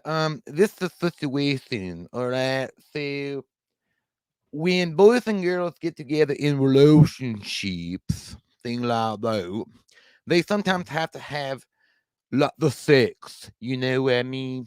Like they have to find a like they have to do that. That's compatibility. So you have to do that. All right. Him not a real razor, Tia. Him name is just Razor, but he don't have a razor wiener or anything like that. I mean, come on there, Tia. Just let him clown on top of you, flop around like dead fish for the 5 seconds, then it's over. You know what I mean? And you can go back and read you Vogue magazine or something like that. You know. So yeah, Tia, just let him do him thing. All right, and he go get you a Subway sandwich right after.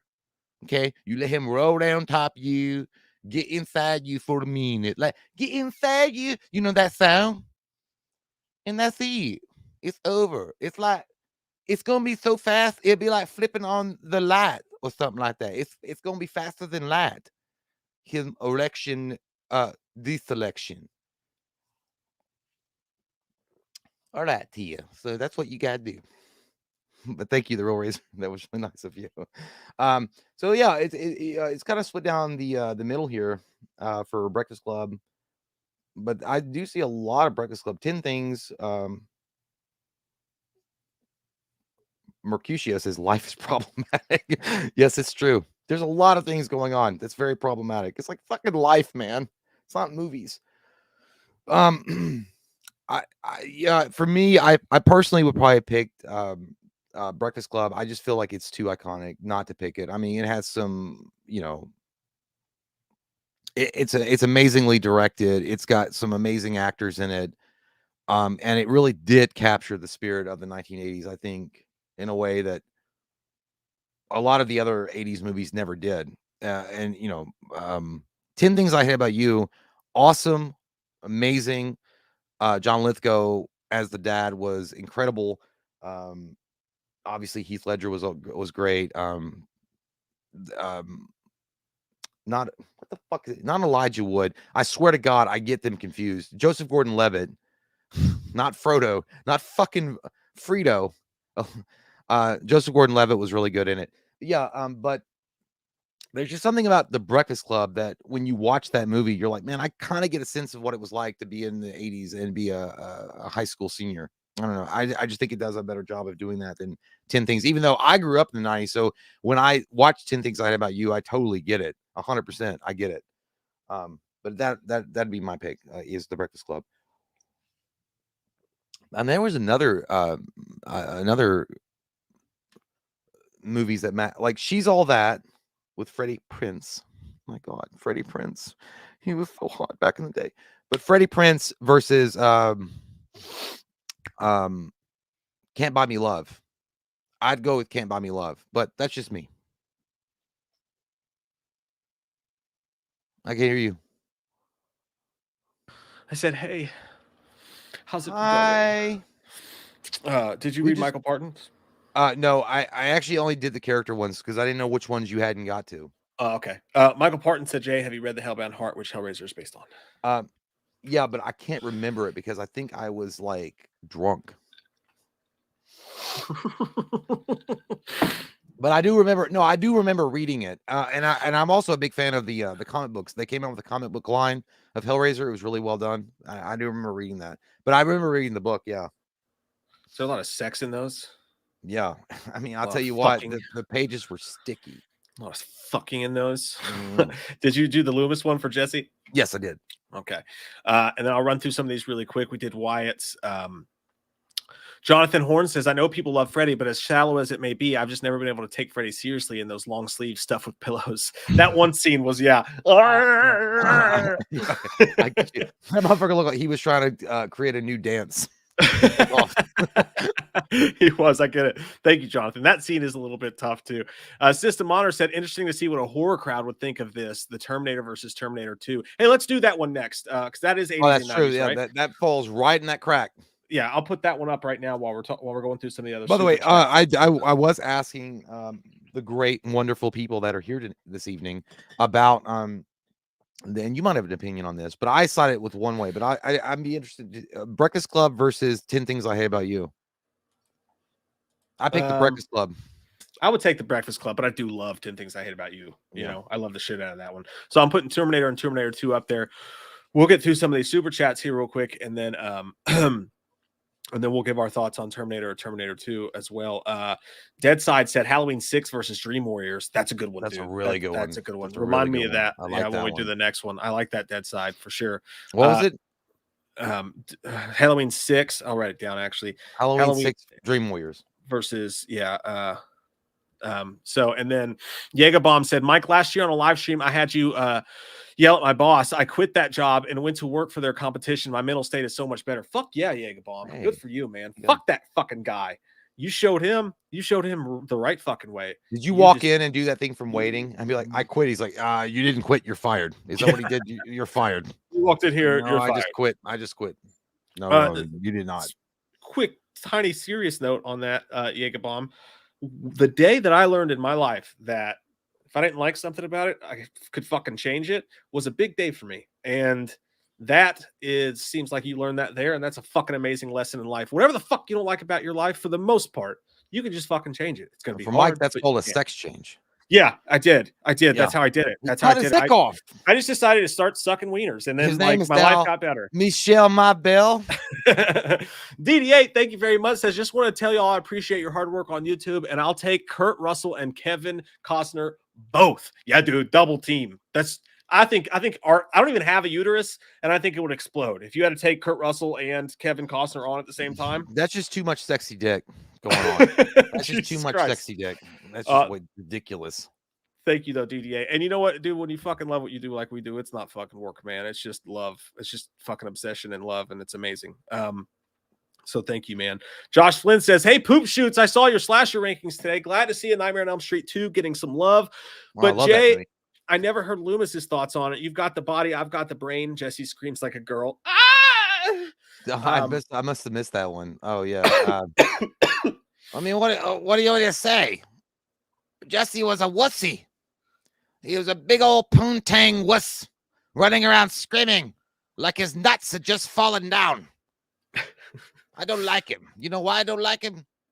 Because he's a wussy. It was like, I don't know what to do. Freddy Krueger's coming out of my vagina. What should I do? Oh, please help me. I don't know. Oh, you know what I'm going to do? I'm going to go sleep over at this man's house and then kill him. Fuck that asshole. I don't like that he survived. I don't like it. System Monitor 2 says Superman 4, The Quest for Peace versus Batman and Robin. Fuck, that's got to be those Superman are both 4, turds, right? but I'd take Superman 4 every fucking I day would of the too. week. Yeah, Every at least fucking day of the week. At least it didn't set everyone fucking back, like the whole franchise back. You know what I mean? I feel like that would be an easy one for. Well, they were already going on Superman Down 4. Street with Superman 3 with Richard Pryor, so it wasn't that big of a. That's a good point. Yeah. Like you could say the same thing kind of technically about Batman Forever, but I mean, but the thing is, it was fucking Batman, dude. And then they went all lighthearted and tried to make it a cartoon. So it was, I don't know. Yeah. But Christopher Reeve came across like very much off the comic book page. So I wasn't that shocked that they went very corny with him. I mean, Superman is an amazing character, but he is corny. Yeah. Yeah, it was. There's no doubt about that. All right, what do you got on Terminator versus Terminator 2? I'm gonna go with Terminator 2 all day longs. My boy James Cameron comes in and he Michael Jordan the fuck out of that. All right, he slam a jammer, he take it to the bank. It's got to be the shoes. His shit on fire. First off, you got the amazing Robert Patrick that comes in as the villain in this. It's the first time. Well, you know, I know it was a sequel, but you have Arnie coming in as the good guy, protecting John Connor. And I love and by the way, the special effects in Terminator 2 was so fucking far and away, some of the best shit ever. And the fact that it came out in the early 92, it still holds up. You can watch that transformation scene when he comes up out of the hallway, you know, when that guy's getting coffee and then he stabs him in the eye. That shit still looks fucking good. And then the scene in the helicopter and then the liquid form. Dude, it's such an incredible story. It's so incredibly well shot. Everybody did an amazing job. James Cameron knocked it out of the park as far as tone, as far the very beginning of that fucking movie, dude. When you see Sarah Connor like banging against the nuclear thing and she gets caught on fire, and then you're there in the future, and then you're and you see the fucking when I was a kid, dude, I always got scared when that skull is the first thing and you see the Terminator's fucking foot come down on top of it. Yeah, dude, it was so goddamn cool. And then it's got one of the best endings because it makes you fucking cry. The thumbs up, it goes, I now know why you cry. I mean, it was so different than Terminator 1 was a lot more graphically violent, but Terminator 2 I think captured something. Like it captured like a heart that was missing from Terminator, and it actually put it in. And you never would have thought that would have happened. But Terminator 2, dude, to me, it's literally it's a movie that stands up to the test of time. Terminator 1, when you watch it, when he gets burned up in the semi-truck explosion, it looks like shit because they're using like when he's walking towards them, it's like that B movie stop motion shit. Yeah. And this one, they were able to do a little bit better and shoot it better. It's T2 all day long. Look, I mean, I'd have to say that T2 is a better film because it's probably the greatest action movie that's ever breathed. And like you watch it today, that was one of the first 4Ks I just got for Father's Day, and holy fuck, dude, Jesus Christ, it's amazing. I'm gonna go Terminator, but it's personal preference only. That's it. Like T2 is a better film. It's more rounded. It's a classic. It's a fucking godfather of action movies. But the only reason I go Terminator is because it just holds a special place in my heart. First VHS I ever bought with my own money, $9.99 at a Sears on tape. Watched it 1,000 times, rewound it and watched it over and over again. First naked person I ever saw, John Connor's mom in that movie, when Reese has sex with her. That's why I was so disappointed to learn that Reese. Sarah Hamilton has some nice titties. Yeah. Is that her name? Sarah Hamilton? Is that Linda Hamilton? That's why I said Linda Hamilton. I was thinking Sarah Connor. She was not. Yeah, and she wasn't like a Sarah, not a Linda. She wasn't nearly as attractive in Terminator as she was in Terminator 2. No, in Terminator 2, you thought she was hotter in Terminator 2? Oh fuck yeah, dude! Fuck yeah. Ooh, dude, she was all sweaty and working out over that face. Scarier for sure. Yeah, that's but she not didn't have that fucking pickup. Starter jacket on. And those corny Cox bangs. Well, when John Connor was like, "You want some of my fries?" and she was like, "Oh." She's eating your fucking burger. I was like, you nasty. I'm gonna go. Yeah, I have to go Terminator. Just by the way, but it is the first time you saw Reese. He literally put his fucking pants on. He had no underwear on, and then he fucked that girl, and he'd been running around the city for days with a wearing bum's hobo pants on, with Yeah. bum's pants on, no shower, no underwear, no protection on his junk, and then he jumped inside of her vagina. Let me tell you something. That girl should have been more worried about syphilis than having a baby. How sweet, by the way, were those Nikes that Reese was wearing? Though those that he great. stole from the department store. He was in the department store. Those are fucking sweet. I'm actually surprised you sided with Terminator because Michael Biehn was the main guy. I know. Yeah, he was rude to me once, but fuck it, I gotta be who I am. I can't let him decide for me. We don't negotiate with terrorists. But Terminator 2, as expected, wins handily, 74% to 26%. But that was the interesting one. So that gives the 90s the lead. 90s is up 3-2. I think it's it's weird to me is, you know, it's one of those rare occasions where the sequel outdoes the original, because it's kind of like Aliens versus Alien. 100%. Yeah, it is. It's one of the very few. But we said we were going to do this one next, so I'll just get right into it while we're knobbing around with our dicks here. Halloween 6 versus Dream Warriors. I feel like Dream Warriors is going to win this one. Yeah. I'm going to put it up there. I ain't going to talk about it. I don't want to. Dream Warriors don't want to dream no more. And that opening, by the way, when she's making the you know, the house out of plaster and shit, it's so iconic to me. It's so fucking cool, because you come off of Freddy 2 and you have no idea what you're getting. Because to be honest with you, Nightmare 2 and Nightmare 1 are so separate. They're so different of movies. You could go off on a timeline from either one of those movies. You know what I mean? So you really could. Like Nightmare 2 literally is a totally different idea for Freddy Krueger. But so you're going off of Nightmare 1 with Nightmare 3. The music, the atmosphere, the feel. Dude, I love Halloween 6. I love it. If it was a person, I'd suck its dick. I love it that much. But the thing about Halloween 6 is I also remember loving it because I was a kid, and I remember seeing the trailer for it every fucking time when I was like 13 or 14, and seeing that trailer when you would get a VHS tape, a Blockbuster or Hollywood Video or whatever, and you pop it in, you see that Halloween 6, then you're like, oh my God, I can't wait to watch it, because we weren't allowed to go see it in the theater. And then when it came out on video and you were like calling Blockbuster or whatever and asking if it was available, and then going in there, there was a lot of nostalgia tied to Halloween 6. And I also enjoyed it. Don't get me wrong. I felt like Michael was mean. He was completely back from what they had tried to do to him in Halloween 5. And it was an incredible movie. I loved it. I thought what they did to the Jamie character was fucking stupid, but whatever. But when I saw Dream Warriors, dude, I think all it did, it was a natural progression of the character. It was a natural evolution. And everybody in that movie was, I mean, also it was one of the first early what's his name from Lawrence Fishburne was in the fucking movie as a knightly or an orderly or whatever. And they brought back Heather Langenkamp. Heather Langenkamp was in there as Nancy, and then you had Patricia Arquette. I mean, dude, you had some great fucking casting in this, and it was cool. I mean, some people don't like the fantasy shit. I like the fantasy shit because obviously it's Freddy's world. It's a dream world. So there's going to be some fantasy shit going on. I liked it. Dude, the fucking worm Freddy cuts dry. I thought it was cool, man. I loved it. And then the soundtrack, by the way, the soundtrack for Nightmare 3, incredible. I'm age 6 all the way on this one, like easy. I mean, you probably expected that. I know age 6 has a million problems, but the reason I like it better than Dream Warriors is you and I disagree on the second half of the movie. Obviously, I've never liked the second half of Dream Warriors. I thought that first half was not a wizard master, Mike. I'm beautiful, unbarred. The first half of Nightmare on Elm Street 3, though, man, some of the best horror that has ever horrored. The first half when they're in that mental institute and he's walking in by his fucking shitty gross, skitties. Yeah. You know, the first half of Dream Warriors is some of the best horror in the history of horror. I just thought the second half of that movie was such a fucking, I thought it tripped and fell on its face with all that, the shitty graphics and the whole fantasy thing. And it got all Harry Potter-ish.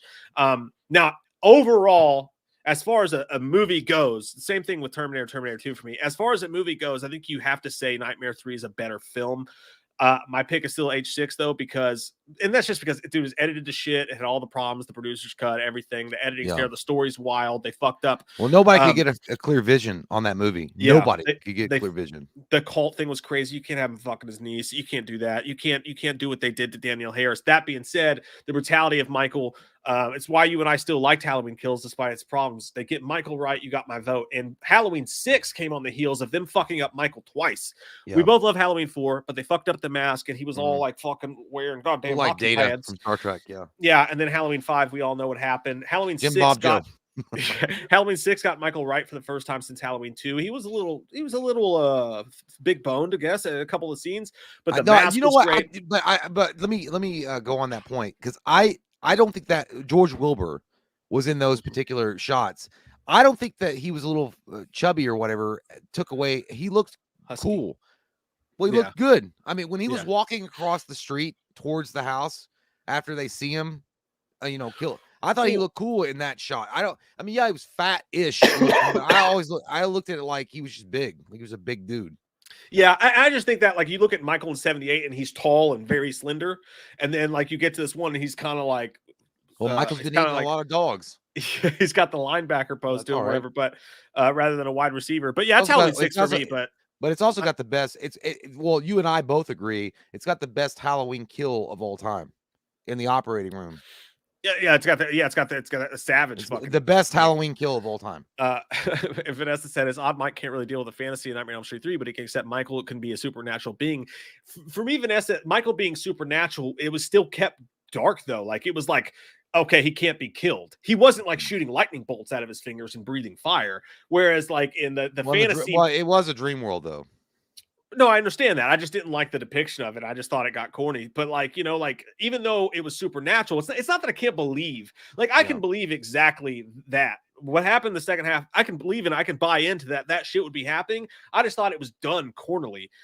Cornily. But either way, I know what's going to happen. Nightmare 3 is going to win this one. I'm going to take a look. It's way closer than you would think, dude. It's 55% Dream Warriors to 45% for Halloween 6, but Dream Warriors does win. Yeah.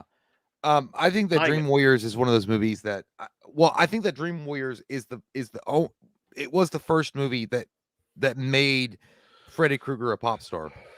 Like it was Welcome to Primetime, Bitch. It's the one that gave Robert Englund the best lines in that, let's get high. Like it was one of that movie literally was the one that set my Freddy Krueger on a different quest line than any other horror icon, period.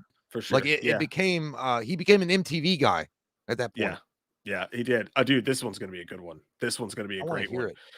By the way, so where we stand right now, it's tied 3-3. 90s have 3 movies. What won up to this point? For those of you guys just got here, Scream beat Nightmare on Elm Street.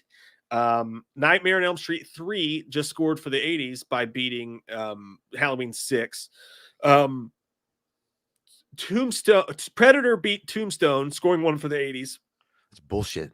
Candyman beat Hellraiser, scoring 1 for the 90s. Another big pile of bullshit. And then finally, what one am I fucking missing? Dream Warriors Halloween 6. I said that one. I don't know. Did you say that one? Yeah. I think so. I don't know. I forget. Oh no. Terminator 2 beat Terminator. So that scored 1 for the 90s. So we're tied 3-3. I think this is a really good one from Christopher Parslow here. Die Hard versus Speed. Oh shit, that's fucking good, dude. That's good. Man. I'm gonna put it in the poll right now. Dude. I mean, it was the one movie that you guys could see black magic works in Hollywood, where you saw Keanu Reeves sell his soul to get an action role and become a mega movie star after Bill and Ted. That's what you saw. But what I saw was yippee-ki-yay, motherfucker. Captain Kangaroo. Listen, there's something about Die Hard when that movie came out, and Speed is great. Don't get me wrong. Sandra Bullock, Keanu Reeves, they have perfect chemistry. They're awesome. Apparently, Sandra Bullock wanted to fuck Keanu Reeves based on some of the late night interviews. Wouldn't you? I mean, god damn, you missed out on that. But anyway, Keanu Reeves is more concerned about eating a sandwich. But Die Hard, dude, it took a guy from like, what was it, Moonlighters or whatever? Like it took Bruce Willis and made him the iconic Bruce Willis that he is. Without Die Hard, you don't get half the kind of like crazy ass action films that came out after Die Hard that tried to repeat what Die Hard did. I think Lethal Weapon and a lot of those movies were based on a lot of what Die Hard did. And dude, you also, Bruce Willis was, in my opinion, I think Die Hard with a Vengeance is a better movie I love that movie a lot better because I liked him bouncing off of Samuel L. Jackson, having a partner that he could that could keep up with him. And I just think it's amazing. But Die Hard 1, incredible movie, incredible bad guy. And I'm ashamed of myself. Alan Rickman. Jesus, that's great. Awesome bad guy. One of the best bad guys ever. He was also Severus Snape, if you guys don't know, in the Harry Potter movies. He's been a shit ton of movies, but Alan Rickman, amazing. And then the fact that he was just a badass dude. Like, I mean, it's fucking Die Hard, dude. It's literally goddamn Detective John McClane in New York, trying to figure out what's going on. And he's like, "Why do you save him, John? Because you'd be dead too, asshole." And he's like talking to himself, and he's running around with no goddamn shoes and socks on, walking through broken glass, trying to figure out the fuck is happening with his goddamn ex-wife Holly, but she's not really his ex-wife. They're just separated. It's Christmas. The guy from the father from Family Matters is in it. Come on. Speed's great. Speed's great. But nothing's gonna touch Die Hard. It's Die Hard, dude. It's named after a battery. I'll say again, man. Like I'm writing this down because I just saw a really good one and I don't want to forget. The way when I look at these, dude, I look at if I had to delete one from history, what would it be? Right now, if you delete Die Hard from history, you still have Die Hard 2. You still have Die Hard with a Vengeance, right? No. You don't have another Speed. Fuck. You have Speed 2. What are you talking about? Cruise Control can fucking cruise control. Like, no fucking way. That movie was one of the biggest. That's a great stream, by the way. Hey, dude, that's a fucking fun one. We should rank our top 20 most disappointing sequels of all time. That would be really fun. Yeah. But Speed 2 Cruise Control would have to be up there. That was one of the most. They actually got Sandra back and couldn't get Keanu because he was the main guy in that? That was Jason Patrick. Jason Patrick. No, Patrick, it wasn't Jason Patrick. I don't think it was Jason Patrick. Here. Let me wasn't Jason Patrick Powder? No. Jason. Yeah, it was Jason Patrick. Jason Patrick was the guy. Okay. They fucked up by doing that for sure. But I gotta go. I gotta go Speed here, dude. Like that movie. You're always against me. Always. I'm not trying to be. I swear to God, I'm not. Alan Rickman. Yes. Fucking Hans Booby. I know that wasn't his line, but like Hans Booby. Hans Gruber. But Alan Rickman was great, and Die Hard's an amazing fucking movie. But just for my money, if I have to delete one, it would be Die Hard because Speed, dude, Dennis Hopper, right? Dennis fucking Hopper. Come on, I got $200 on this game. You know, like his whole fucking thing. Pop quiz hotshot, Jeff Daniels, and like he was like one of the most. He goes from Dumb and Dumber to fucking Speed, like it's crazy, you know. Yeah. But I'm gonna go home, throw up, have some sex. You know, I love that, dude. From the music and the opening. Just the opening of Speed. How great was that fucking scene? No, it was amazing. That music, dun dun dun dun dun. No, because there's no way. Like all it took for fucking Keanu Reeves, it was literally 2 years, or was it a year after Bill and Ted's Bogus Journey? He shaved his fucking head and he took on a deeper voice, and then he landed this goddamn movie. And you're like, who the fuck dick did you suck in hell to get this deal? Yeah, he's got his coffee and his muffin, and the bus blows up, and then he just takes off doing the Tom Cruise run. I think for me, it's Bruce Willis. Like, the reason why I put Bruce Willis represents all middle-aged men that are just like, you know what? I've had my adventures.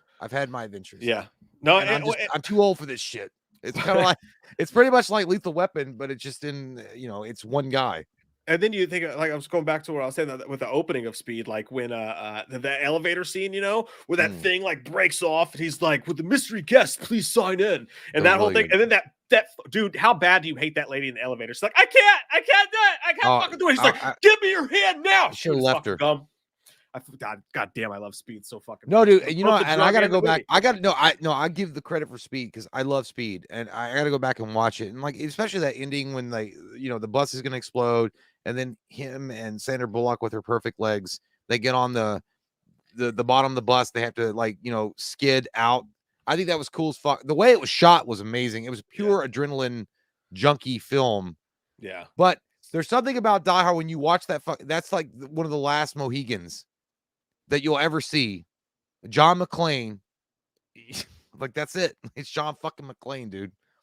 Like he's the one. I'm sure every cop that was born in the 80s that became a cop later on was going to say yippee-ki-yay, motherfucker, because they watched John McClane movies. I get it, and I think Die Hard will win. Let's see. Die Hard does win handily, by the way, 74% to 26%, giving the 80s the edge. 80s have 4 now. The 90s mind your fucking 3. business about Holly? Just mind your fucking business. By the way, I do, but I will be. Maybe I'm going to be unpopular here. I will say Die Hard with a Vengeance is a way better movie than Die Hard 1. I would go with that's way better. That's personally. I think it's way better because he has to act off of Sam Jackson. Yeah, no, that was fun. Jonathan Horn says, "Is it just me, or after 30, your body type is somewhere between Michael and the original now?" That's fucking true. That's dude. Actually no. That's not just you. That's everybody. Yeah, that's life. My 6-year-old asked me the other day. She was like, "Do you always keep getting bigger?" And I was like, "No, honey. At some point, you stop growing." And I was like, "And then at some point, you shrink." You know what I mean? Like when you get older, you start to actually go down. She's like, "Fuck, really?" I was like, "Yeah." She didn't say. Fuck, I thought it was one of the that roast that they did. Yeah. Jonah Hill almost couldn't be here tonight because he couldn't find a tuxedo that changes sizes every 5 minutes. Because you get fat, you get skinny, and then you get in between, and you shrink, and you get it all depends on lighting and how you feel about yourself that day. Hey, we have 2 super chats with good ones. I'm gonna let you pick, Jay, between these. The Mass Met says, "How about The Shining 1980 versus Silence of the Lambs 91?" Or do you want to go with get destroyed though? Thank you, Mass Met. Or do you want to go with The Shining versus 7?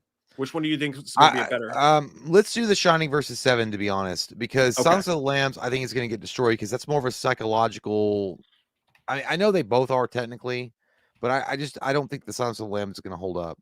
This is a tough one too. The Shining versus 7 is they both are like defining of their generation in a lot of ways. And I got to be honest, man. I'm gonna change my battery. Fuck. Wait. Yeah, I'm gonna change my dildo battery. I mean, my battery for my camera. I gotta be honest. Oh God, that's a hard one. That's so hard. Should we wait for people to talk and make their vote known before we comment? I think that might be better because I don't want to influence. I mean, of course, I'm not going to be able to influence you guys. Hey.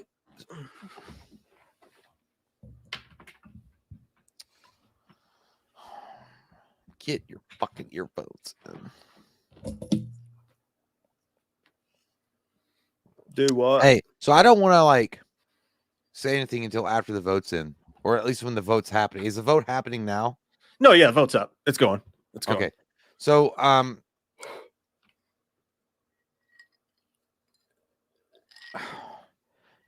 gotta do it just for cinema's sake. I gotta pick The Shining. I mean, Stanley Kubrick, he was an asshole. I mean, he was a fucking complete dickhead. There's no doubt about that. And the way that Stephen King, yeah, and the way he treated Stephen King and the way he treated his lead actress, making her lose her fucking hair just because he wanted the perfect shot and to have her complete manic. But The Shining is one of the best examples of a true horror movie that's able to transplant the person watching it into that moment, and you experience all that horror and all that claustrophobia that's going on. And then the paranormal is just kind of a background piece, and it's more focusing on the insanity of Jack. And I feel like that's fucking scary, man. You literally see a guy lose his goddamn mind. That's fucking scary. And you're there. You're there for it. The 7 is an incredible movie, without a doubt. Brad Pitt, Morgan Freeman, amazing flick, wonderfully done. And Kevin Spacey was a great bad guy in that movie. And you never knew what was going to happen from one scene to the next. But I feel like The Shining can make that same claim. If you went fresh to see The Shining in the early 80s, you had no fucking clue that that little boy talking through his fucking fingers, bitch, just goddamn jack off and be a normal boy. Yeah. And you're just weird. It was scary. I mean, The Shining and the music, by the way, The Shining's music that, when they're driving up, boom, that music that comes on with the drive. Dude, there was something about that was so unsettling. And again, it transports you to something that's fucking scary. I don't know. The Shining to me, The Shining. I fucking hate this vote, dude. I hate it because. Is there no poll? Oh, is there not a poll up this entire fucking time? Hang on, let me. I have a poll. It's in my panties, but I have one. Pants. Okay, no, thanks for telling me that. I'll put it up for you guys now. Sorry.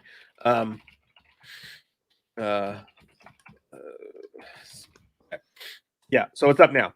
It's going up now. Sorry, you guys. Go ahead and start voting on it now. I just didn't want them to take what you said. That's all. I was just trying to get all the. I wanted the votes after my opinion came in. Is what was really happening. No, dude. Like, there's no wrong answer here. There's just no wrong answer between The Shining and Seven, dude. There's no, and they're totally different. That's why it's such a good question from Anthony. I don't. God damn it! The Shining is like the fucking greatest movie to put on when you want to watch fucking cinema at its goddamn You'll be angry. finest. I think it's when you want to be angry. When you want to be angry. For me, it's when I just want to watch cinema and like filming at its finest. When I want to watch absolute perfection with camera work, and I want to watch the perfect layout of Rocky every 3 fucking scene that comes up, and I want to see that. That is The Shining for me. And sometimes I do find myself in that mood, and the music and Jack Nicholson's fucking performance and all that shit. So I fucking hate this, but I'm gonna go 7. And but 7 changed movie watching for me. It just did. Like, I've told you guys are probably sick. I've probably told this story 1,000 times, but like one day I stayed home from school sick, and I rented 7 on my parents' dime. You know how you used to do it back in the old day when you stayed home from school. I was eating some ramen noodles, and you would have to actually pick up the phone and call like DirecTV and like order the pay-per-view. I heard that. Yeah. Well, yeah, because I mean, I would hit buy, and they'd be like, "You need a password." I'm like, "Fuck." Yeah, and like you call the number. Yeah, you would look up they're like showtimes for 7, like you were actually watching a fucking movie, and I would have to call, and I rented it without telling my parents, and I'm sitting there and watching it, and when it ends, on the "what's in the box," that whole fucking thing, and I was so shocked. You were too young. You were too young. Dude, it changed me. I watched that movie, and right then it like kicked something into my mind. I was like, I have to watch every fucking movie like this that has ever existed. God, I love this. You know, and I love movies before that, but that movie changed me when it came to movies, and probably is a part of the reason why I, do this fucking for a living. Like, so I have to go 7 here, but I fucking hate that choice. I really do. I love. Well, it's weird. There's only a few movies that I remember that leave you on a note. And you're like, what the fuck just happened? Like, and you're like, you're so like blown away by the ending. 7 would be one. Saw would be another. The first Saw, the original Saw. Great ending. Hostel had a fucked up ending. There's very few movies that came out that were like, but I look at those movies, and again, 7 was a unique film that came out for its time. But The Shining, I feel like The Shining to me is like the Psycho of the 80s. Like, it's literally like it's something that, or the late, well, I guess it would be late 70s or 1980, but it became it's a masterpiece, dude. Like, every fucking shot in that movie is beautifully shot, and it's eerie and it's scary and it's acted well, and Jack Nicholson is a goddamn god every fucking time. Did The Shining disappoint you the first time you watched it? It did me. I thought it was going to be like The Exorcist. I didn't learn to appreciate that movie until way after I watched it. And then I was like, man, when you watch it later and you're like, dude, I get it. Like that, it's terrifying. It's actually fucking scary as you're older, because when you're an older person, you're like, because you could. What if you were an alcoholic and you were going up into those mountains? And then, what if? I'm living my life. I'm living my life. I'm telling my truth. But no, it is freaky. Could you imagine if you had skin? Yeah. Well, what I do like is the fact that I do like one of the main things I didn't notice when I was a kid, because you would notice those things, is the music. It does transport you. Look, that music is so haunting and overwhelming that boom, it's so dreadful. You're going to death. Like it literally makes you feel like you're going to go right up Satan's asshole. Yeah. Yeah, you're not wrong. And I think you did. He took you down Satan's asshole. And the winner is, by the way, it's The Shining. Not surprising, 68% to 32%. The Shining was the 80s, 7 was the 90s, giving the 80s a solid 5. Biggest lead we've had all night long. The 80s is up to 5. The 90s is at 3. We'll do one more before we each take a break. And then this is one I wrote down, dude, because I didn't want to forget it because it's a really fucking fun question and it's something different than it. This is from Mike Peck. Okay. Mike Peck. I just said that. This is great, dude. Overall.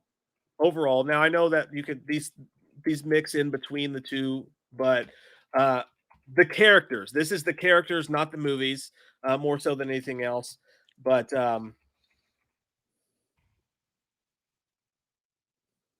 Bill and Ted or Wayne and Garth? Bill and Ted all day long. All day long. I like the innocence on Bill and Ted.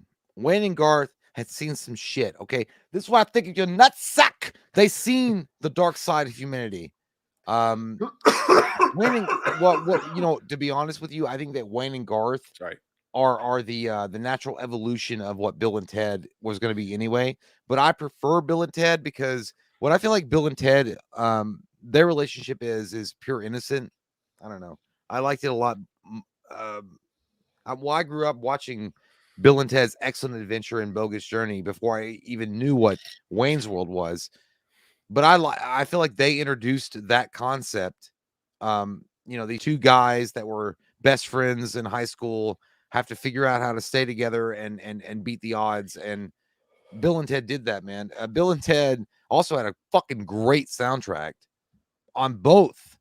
Wayne's World did too, the first one, but Bill and Ted 1 and 2, Bogus Journey, I think they had great soundtracks, and they were rocker fucking guys, man. They were hanging out. They were like, man, I don't know what the fuck is going on, kid. I just want to play guitar with you. And then fucking Rufus comes in and says, you guys are going to save the world. Like, what? And they're like, yeah, we're going to do it. And then we're going to go into a phone booth. It's like, if you guys are really us, what number are we thinking of right now? It's like 69, dudes. Like, there's so many quotable things from Bill and Ted. I feel like if you don't have Bill and Ted, you don't have Wayne and Garth. You don't have it. Bill and Ted is the grandfather of Wayne and Garth. So it's Bill and Ted for me. Yeah, and we are once again at odds because it's fucking 1,000% Wayne and Garth for me. Like, just the personal say, and dude, some of the audience has some interesting takes on it too. Some really good points. Joe Bob said Wayne and Garth started as SNL, whereas Bill and Ted were wholly original. So you do got to give them points for that. And then also G Stokes said, got a good point too. You guys are literally doing what Wayne and Garth did, which is the coolest fucking thing ever. No, we're not. Wayne's World. Go away from them. Go away from them. Dude, it's just personal. Like, I've always really enjoyed, like, I love fucking Bill and Ted. Like, who does it, right? Like, I've really enjoyed, but fucking Wayne's World, man. Wayne and Garth are like, I've watched those movies probably 500% more than I've watched Bill and Ted. So for me, it's just Wayne and Garth, dude. I absolutely, they're two of my favorite characters of all time. Yeah, and it's definitely one of those preference movies. Like, I mean, what kind of buddy show are you into today? Yeah. But you know, here's the thing about Bill and Ted. Bill and Ted actually had it tried to be a movie. I think at the end, it was trying to be. When they went and visited the future and you could hear that great song In Time, and they're like, I don't know, but they totally worship there, dude. And then at the end of the movie, Keanu Reeves is like, but nothing's changed. And then Rufus shows up, and then he's brought the princesses and then gives them the guitar, and they get better. I promise. I feel like it was like a movie. And then when you watch, Wayne and Garth, it's fucking awesome, and I loved both. I loved both the movies, but it does feel like it's an SNL skit that they really worked to make a movie out of. That's fair. I just think Wayne's World is way funnier though. Like, I think it's way funnier when you put the two together. So I guess that's where it comes around. But the quotes, dude. Holly Roxy. That's maybe my favorite quote from the whole thing. It's like, you got me a gun rack? I don't even own a gun, much less that would necessitate an entire rack. What am I gonna do with a gun rack? And then Mark, if you stab a man in the dead of winter, steam will rise up from the wounds. Indians believed it was a soul escaping from his body. Yeah, I forgot. Yeah, Al Bundy was in that. Yeah, dude. Fuck yeah. All right. Well, Paige was like, I love you, Garth. Love you, Dream Woman. The whole Foxy Lady thing. Where I'm low on gas and you need a jacket. No, there was one. There was. I remember one in Wayne in Bill and Ted when they were like in the suit of armor, and he's like, "You killed my friend, you medieval dickweed!" And then he fights him, and he's like, "Ted, you're totally alive." It's like, "Yeah, I bounced out of my suit when I hit the ground." I was like, and then they hug, and he's like, "Yeah, I can't say the word, but they were like." Vanessa's right too with the 69 dudes. 69. He's like, because why would we lie to ourselves? According to that lady, the Mongols ruled China in 800 BC. You guys chose Wayne and Garth at 55% to 45%, but a close vote nonetheless, dudes. So Wayne and Garth wins that one, which gives one to the 90s, which puts it one closer to the 80s. And we'll catch up on some super chats and take a break. All right, you go ahead and go pee. I'll catch up. But I will say, bogus.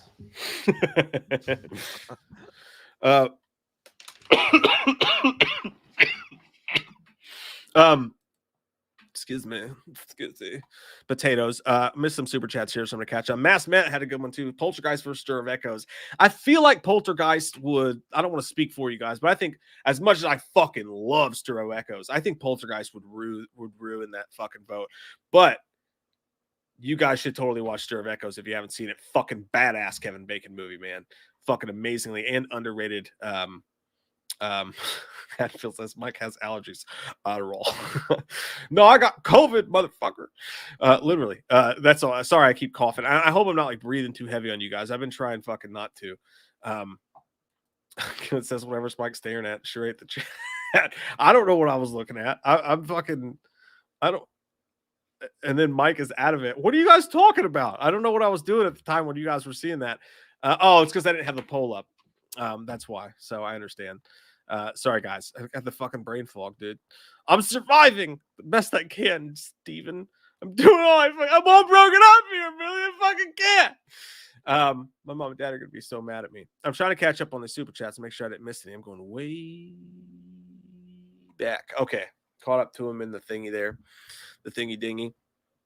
And let's see here. Scroll. Enhance. Much people yell at me. Sorry, guys. I don't know where the fuck I was when I wasn't looking at that poll not being up. Oh, damn it. Fucking scroll down to the thing. Inky says, hey guys, miss you think some super chats. I am a human meat popsicle. We did. That's thank you, Inky. Truckin' Inspired says, will you touch my camera through the fence?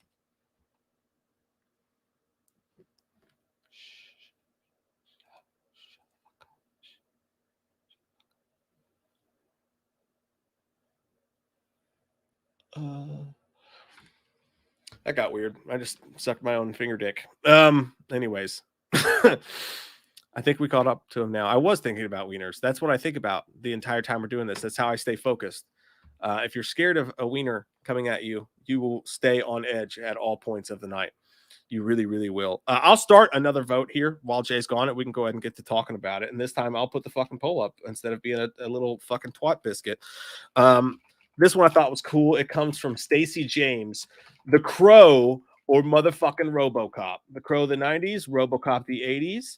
Ask your community. And I have asked the community. That's what I just did. I put it in there for you guys. RoboCop or the Crow. Truck as far said, tell Garth to release the families. So okay, the Crow or RoboCop, which one would you guys go with? Oh, fuck, that's where'd it go? There it is. Fuck me in the ass with a hot poker stick. I would go. Oh, that's a fucking tough one, dude. That's a really, really, really fucking tough one. Bum bum bum bum bum bum bum bum bum. I would go the Crow. I had to say that. The Crow was just a fucking mood, man. It had a fucking mood to it. It was goth as shit.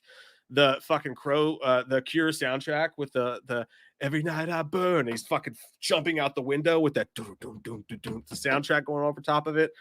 The Crow just, there's movies like RoboCop. You know what I mean? As much as Paul Verhoeven did a cool fucking thing, did the Paul Verhoeven thing and also put it into this icon in pop culture at the same time, which is something you don't get anymore.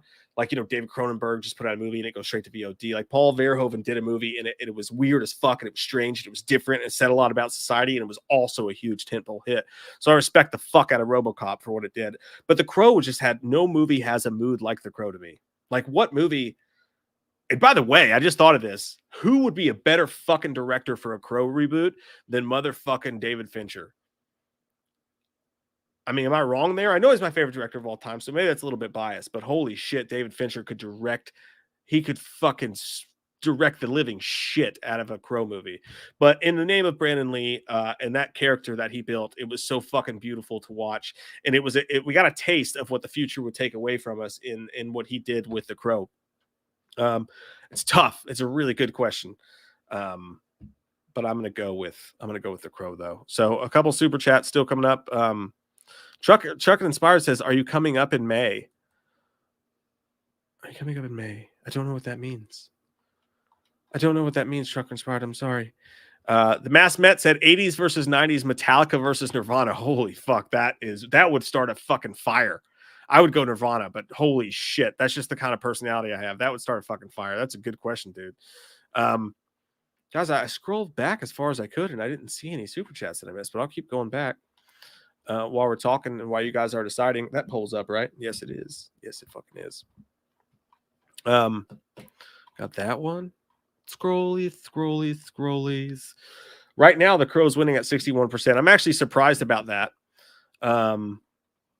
Because I really thought RoboCop would win that vote. I thought that I would get smacked in the face and have a hot poker shoved into my asshole for picking The Crow. But I don't know, man. That's just the mood that I feel like I can get the vibe of RoboCop from other movies. You know, I don't feel like I'm going to get the vibe of The Crow from anywhere else. That's just me. I mean, I could be wrong about that. Do you guys think they should reboot it though? Like, I never say this. I'm always like, fuck it, do it, man. Throw it out there. Let's see what happens. If it sucks, we can just watch the old thing. But I just have a hard time believing they're ever going to catch that vibe again. Austin, miss yours. Thanks, buddy. He says, Mike liking T2, Sarah Moore has his wiener all like, let's get dangerous. Am I wrong on that? We should ask that to the chat. Like, which one's hotter, Sarah Connor and Terminator or Terminator 2? I feel like Terminator 2 is the easy answer there. Marcus Myers, Ghostface Crazy Psychopath channel. Thank you very much for that. We really appreciate it, man.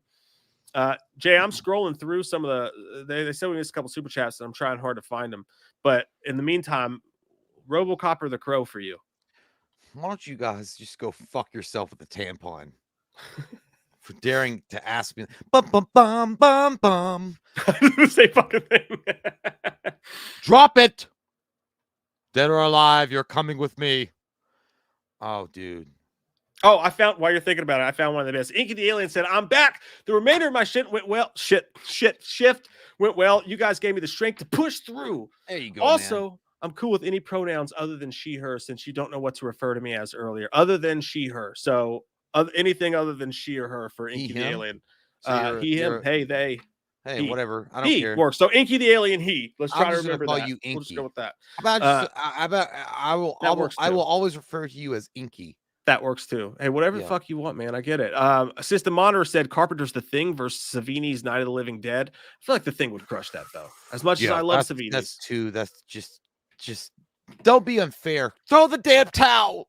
All right, so I think we've caught up on the super chats now. But Jay, while you give your opinion on RoboCop versus Crow, I'm gonna pee.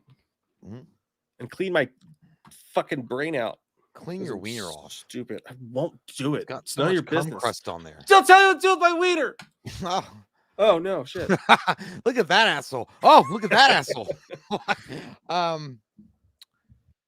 RoboCop versus The Crow. Well, now, I mean, there's a lot to unpack here. I mean, is there not? RoboCop, Peter Weller was amazing in that movie. It was I always feel like RoboCop was a throwaway movie. I don't think that they thought it was going to be what it was. And It was incredible. It was so dynamic. It was so cool. It was so different. It was violent. It had heart to it, though. It had like a touch of true feeling in the whole movie, especially with his family. Um, but The Crow, Brandon Lee, man, Brandon fucking Lee, dude, that was the movie. That was the movie. To me, Brandon Lee is it's the same reverence that you would use when you talk about Heath Ledger as Joker. When you talk about Brandon Lee as the Crow, you never seen a character like that before, and he performed it so well, and he performed it so magnificently, and there were so many great uh, you know um actors in the movie besides him that made that movie. I mean, you had Ernie Hudson also as the detective, fucking very underrated. First off, Ernie Hudson is underrated as an actor, I personally believe, but he was so fucking convincing. I wanted to buy that guy a donut and a shot of espresso just when I heard him talk, and that he was, there for Eric, the character that Brandon Lee played in the movie. Um, it was an incredible. Yeah, it's The Crow. The hands down for me, it's The Crow. If you had to pick RoboCop or The Crow, I'm gonna pick The Crow. Now, because I'm gonna be honest with you, I think RoboCop 2 is a better movie overall than RoboCop 1. Because in RoboCop 2, you have Murphy actually adjusting to his new life as this cybernetic organism, and coming to peace with what he is, and then the strike goes on um, with the Detroit Police Department because OCP is coming in. I feel like RoboCop 2 and then Kane, by the way. I mean, Tom Noonan, best villain. I'm sorry, Kane, best villain. I know that a lot of people love, and I can't remember his name off the top of my head from RoboCop 1, the main villain from RoboCop 1, but Tom Noonan as Kane, way better. But The Crow, just a magical movie come to life. It really was. It was a unique movie. It had all the intangibles. Yeah, it's The Crow for me. The Crow. I would watch The Crow 100% over and over again versus RoboCop. But I love her. I literally got a fucking poster. Well, I put it up recently. But I have a RoboCop poster. I also have a Crow poster, but it's The Crow all day long. All week long. It's gonna be The Crow.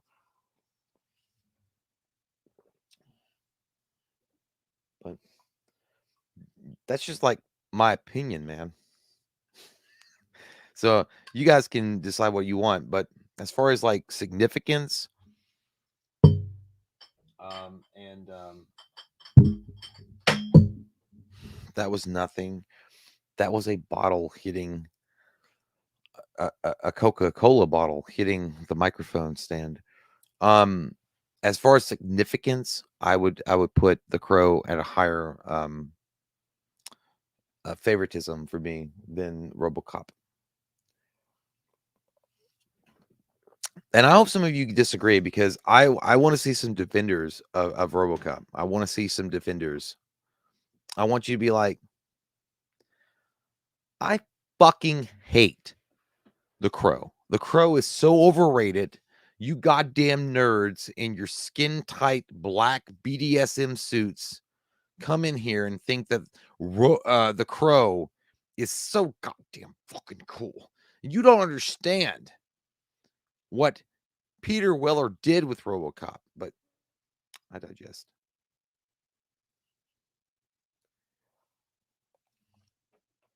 Blu-ray Addict says, Jay, did you know they're making a reboot of The Crow with Bill Skarsgård? I've heard. I don't know. It The Crow is so well done, and you have such a wonderful protagonist with Brandon Lee playing The Crow. I'm not 100% on board with I don't think that movie needs to be remade. To be honest with you, I really don't. And by the way, I will point out the fact that Michael Parton says City of Angels. City of Angels, again, I think I've mentioned this before. City of Angels is actually a very, very much unheralded sequel. I liked it. I thought City of Angels, The Crow 2, was well done. I don't think it was anything to write home to mom about, but it was still well done. Colton Chandler says J Top Gun. What can you say about that? What can you say? A masterpiece, sir. Masterpiece. A wonderful, wonderful thing. Robbie Rewind says RoboCop would blast Crow out of the sky and say, "Stay out of trouble." Yeah. My favorite, dude, I swear to God, my favorite scene in RoboCop was the girl that was almost getting raped in the alleyway, and then he shoots the dude in the nads, and then she's like, "Oh, thank you," and he's like, "Madam, you have suffered a serious shock. I will notify the ambulance," or whatever. I thought that was so fucking cool. I don't know. And then obviously the first time you get to see RoboCop is when he walks into the gas station, and he was like, "Drop it."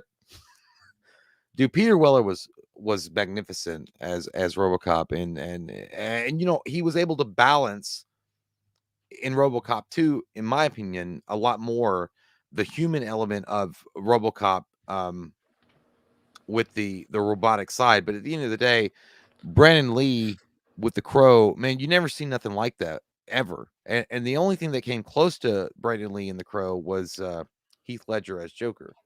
So I'm talking about like once in a lifetime type of performances. And I'm not talking about because they died. They both died tragically early in their lives and their careers. But I'm talking about like they turned in a performance of the lifetime. So What'd you it's go Crow. with on that one? It's Crow all day long. You went with the Crow. I went the Crow. It looks like the audience went with the Crow, 61% to 39%. So we are all in agreement on that one, giving another one to the 90s, which fucking ties it at 5 apiece, 90s to the 80s. Well, let's do a tiebreaker and let's get this bitch over. Tiebreaker. Let's do it. Let's do a goddamn tiebreaker here. What should the tiebreaker be? You guys comment. It's gotta be something hot. It's gotta be something like so fucking dick hard that it's gonna be hard. It's gonna be hard as fuck. Some of your all's ideas. System Honor said, which is better, Halloween 2 sequel, 4 or H2O? I would personally go 4 there. Yeah, I think 4 is going to be the win. That's a 3-wayer. And then Truck and Inspired said, Tommy Buns should be free. Tell Garth justice for Tom. Tommy Buns. Tommy Buns should be free. Tommy Buns. My woman likes me in cologne. Swap Dude said Revenge of the Nerds versus American Pie. That's a good one. I like that one. That's a really good one. But I don't want to get into that one because apparently Revenge of the Nerds has gotten some controversy. Even though I like Revenge of the Nerds, I don't want to get into that. So. That's a good point too. Truck Inspired said, "Would you tell Julia good morning? Good morning, Julia." I don't know. What's that from? I don't know. He just wants you to tell Julia good morning. Oh, good morning, Julia. Michael, good morning, Julia. Michael Parton says, Mike, I'd sleep with you to kill the COVID. Does your dick kill COVID? Because I would probably accept that at this point. Michael, I would probably take that to get this over with. I would take a dick right now to get rid of this. I probably would. Thank you for the offer. Jake Blair said, would you bring back Blockbuster if you could? Fucking yeah. Dude, we've talked about this before. Even if we lost money, if we had the money to open up a video rental store, we would open up a video rental store, even if we lost money every fucking month. Like you would have to have like Elon Musk money or whatever, Bill Gates money. You could just open up a fucking video store and you're never going to make a profit. I would totally do that if I had their money to open up a video rental store. Yeah, dude. If I had Elon Musk money or shit like that, I would open them up fucking everywhere. I'd call it cock custard. Cock custard. We call it cock custard, and you could sell ice cream. What I was gonna call it cock custard and then sell chicken next door. So they couldn't say shit. I was like, I'm not saying anything weird. Some ideas: Aliens versus Jurassic Park. We got we gotta have a mega movie, man. This is gonna be the tiebreaker. This is one that's gonna break it. Let's make this one horror. I feel like we've skipped away from it. I know that's our main audience here. Let's make this one a horror one. 80s versus the 90s. What's the big one? So I'm still going through this. Mike Peck says TMNT versus Power Rangers, bro. I mean, you know what? I mean, come on. TMNT is gonna win that every day. Yeah. Stacey James said Karate Kid versus TMNT. That's a tough one. I'd go Karate Kid's gonna win that every day. I disagree with your buttons, but Airplane versus. Don't you talk to me? I've never even looked at another guy before just because I'm claustrophobia. David said Halloween 2 versus Scream. Scarface versus Goodfellas is a good one, Courtney. That's a good one. That's a great one, actually. But isn't Scarface 70s? No. I think it might be 1980. It might be yeah, I think it's 1980. That's 83. 83, actually. Okay, so it's in the 80s. I'm gonna pick Scarface just because he's a fucking badass, but that's my opinion. I would take Goodfellas. It's goddamn Al Pacino, like, again, performance of a lifetime. You know, we got time for two more. We do. We can do this one quickly because I think that's a really good question. So keep giving your horror options. But for now, we will do really quickly Goodfellas versus Scarface, and if we have to do a tiebreaker, we will. So Biggie. So Goodfellas or Scarface? Where'd that fucking thing go? Where'd it go? God damn it! Give it to me. I need it now. I fucking need it. That's how Mike talks to his wife. Yeah, you better show the night after drinking off the stream. I need it now. Where'd you hide? Where'd you go to? Show it to me. I mean it right now, dude. Or a key. Where'd you run to, girl? I'm coming for you like the Black Plague. I don't know. What do you said? Scarface for yours? Yeah, and again, I love Goodfellas. Actually, Goodfellas was the movie I watched first before I even watched Godfather. Like, I watched Goodfellas first before I watched Godfather, and then I went back and watched Godfather 1 and 2, because Goodfellas was like more updated. So I was introduced to the mafia world in that way. But I had seen clips of Scarface. I just never got into it because there was something weird about like watching the early 80s or mid 80s, even the late 70s with Godfather mafia stuff. And I'm like, I didn't really get into it. But when I watched Scarface, dude, when I actually sat down and watched it, I'm like, dude, this is one of the best pieces of American cinema I've ever seen. And the fact that you got Al Pacino, who's not fucking Cuban, to pull this off, and then you got that guy that played Manny to be his best friend, and that guy Manny, I think that guy deserved an award. That guy deserved a fucking recognition from the Academy for how well he carried that movie. Like, not only the fact that he's this volatile character's best friend, but the fact that he falls in love with this volatile character's sister and then tries to, he's like, get the fuck out of here. Like, just the way that he was talking in the car when she was trying to hit on him. He's like, because you're like my sister. Like, I don't know. There was something about that guy, Manny. And I'm like, dude, this movie, it was Brian De Palma. Like, dude, he did, and it was violent. It was scary. It was scary. And that was the one thing about this movie. This movie could almost be horror. Like, I swear to God, it's the first time I would ever say that a mafia type of movie. It could be horror because of the chainsaw scene in the beginning with the bathroom. Pure fucking horror. The way that Tony is, you never know which way he's going to bend one way or the other. And again, Al Pacino just plays that part beautifully because you don't get many actors like that. Like, you never knew when that motherfucker was going to snap, and he played it just right. Because every time he was on screen, you didn't know. He's like, you need people like fucking me to, like the whole restaurant scene. Point your fucking fingers. Yeah, dude.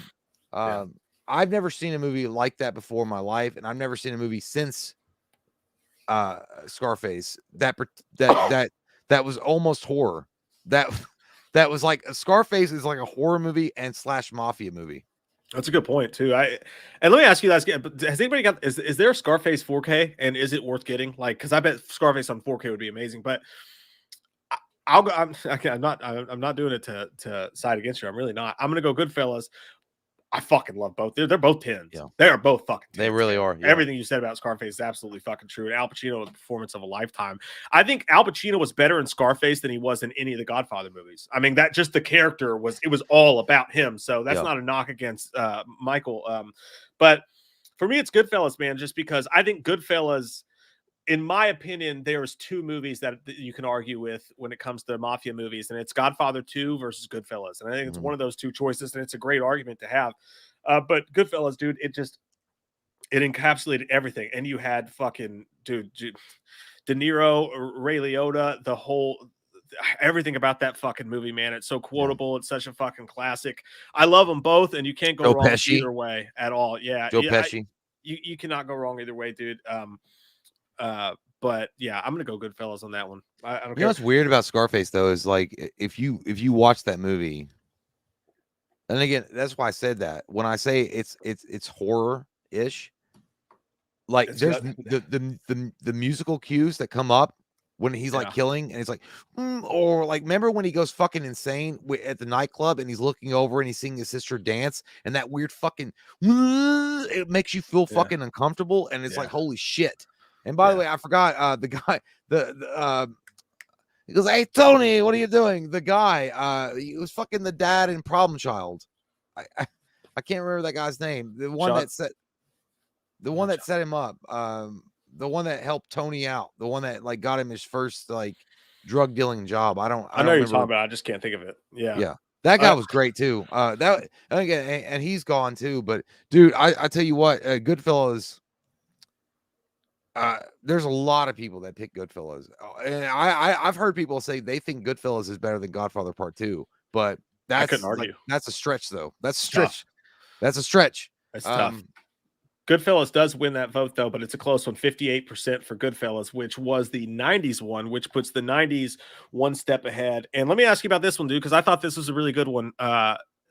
Dark Road brought up, I think this will be a little bit different, but it is horror and it's not one of the main franchises. He says Pet Sematary versus It, 1990s It versus 1980s Pet I'm going to go, I think that'd be easy for me. Pet Cemetery wins. You think that's a good vote, though? You think that'll be close? No, I'll do it. Yeah, I'll do it. Yeah, I'll do it. Like, yeah, we'll do this last one because I mean that's a good one because they both are 90s. They're both 90s.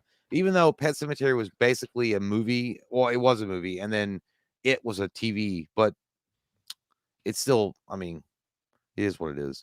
Yeah, and if the 80s wins this one, we'll do one more just to make it a tiebreaker. But yeah, which one, guys? Pet Sematary or It? And let me put this on here.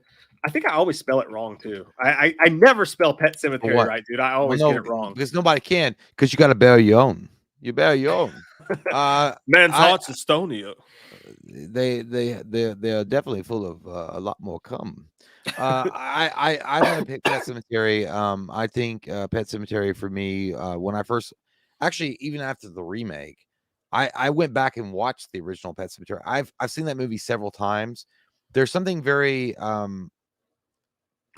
capturing about the original Pet Sematary that you don't get a lot of. I don't know. There was something about it that really enraptured you when you watched it. It was shot really well. And again, I play with mommy and I play with the neighbor and now I want to play with you. There was something about that was fucking freaky and weird and scary and kind of disturbing. The whole thing was all of these things, but it also was like a guy just doing the best for his family. And I feel like Pet Sematary, it also was tragic. They also showcased the tragedy of what Pet Sematary was. It wasn't just showcasing the gore or the scare thing for it. It was actually showcasing like this guy lost his little boy. And that could happen to anybody. His little boy ran out and got killed by a semi truck, and then in that moment of desperation and rage, he remembered what that guy said about Pet Sematary, and he took his little boy up there. I feel like there's a lot of like layers to Pet Sematary that you don't get to see, or not, or that you don't get to see in a lot of other movies that are based on horror. And I feel like it's one of the best adapted Stephen King novels I've ever seen in my life. I mean, the 90s miniseries, it was awesome. It was amazing. Tim Curry is always going to be the best Pennywise. He just is.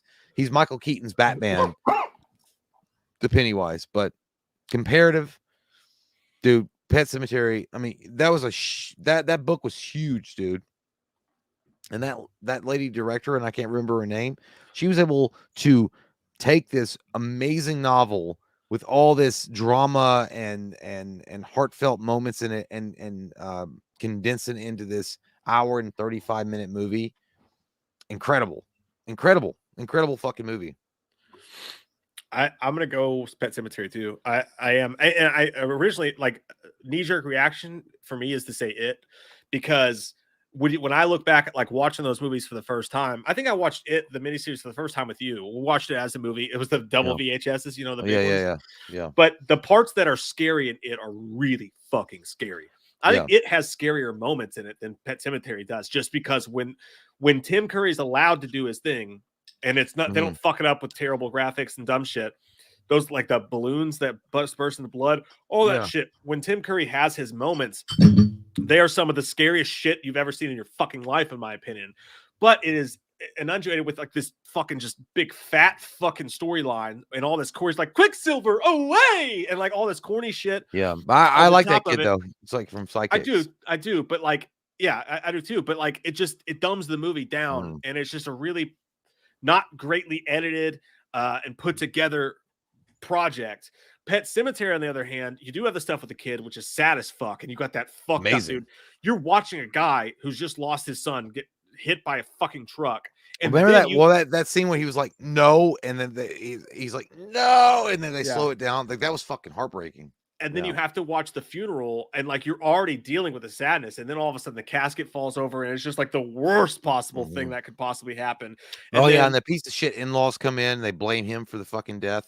Yeah, and the whole thing about that, and it's acted really well.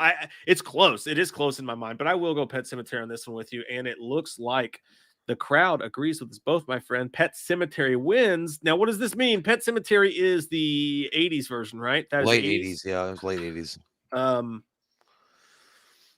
Pet Sematary is, I just wanted to make 100% sure. Show it to me. Oh, 1989. So that ties it up though. Pet Sematary wins. So we need a tiebreaker now. We do have to do a fucking tiebreaker now. What are we thinking, guys? While you guys put in your, I got it. No, I got it. Double Dragon versus Mortal Kombat. Suck my dick. No Double Dragon way versus Mortal Kombat. That's terrible. And Street Fighter versus Mortal Kombat. Vinny, I think The Shining would crush Misery, in my opinion. Come on, Vinny. By the way, is that your new profile pic? Dude, you look dangerous, but sexy. Dude, we both said dangerous at the same time. He does look dangerous in that. With you look like a lawyer that I would hire. I'm dressed as Critters versus Trimmers. Trimmers would crush, dude. Come on. Well, no, I don't know. Trimmers is like did you say Trimmers would crush or Critters? Trimmers would crush Critters. Oh, yeah. I think there's no way. You know what? I got an idea. How about you come up with the 90s and I'll come up with an 80s that will verse? Well, I don't fucking know. I don't know. You put me on the spot here. What, you want to do the 80s and I'll do the 90s.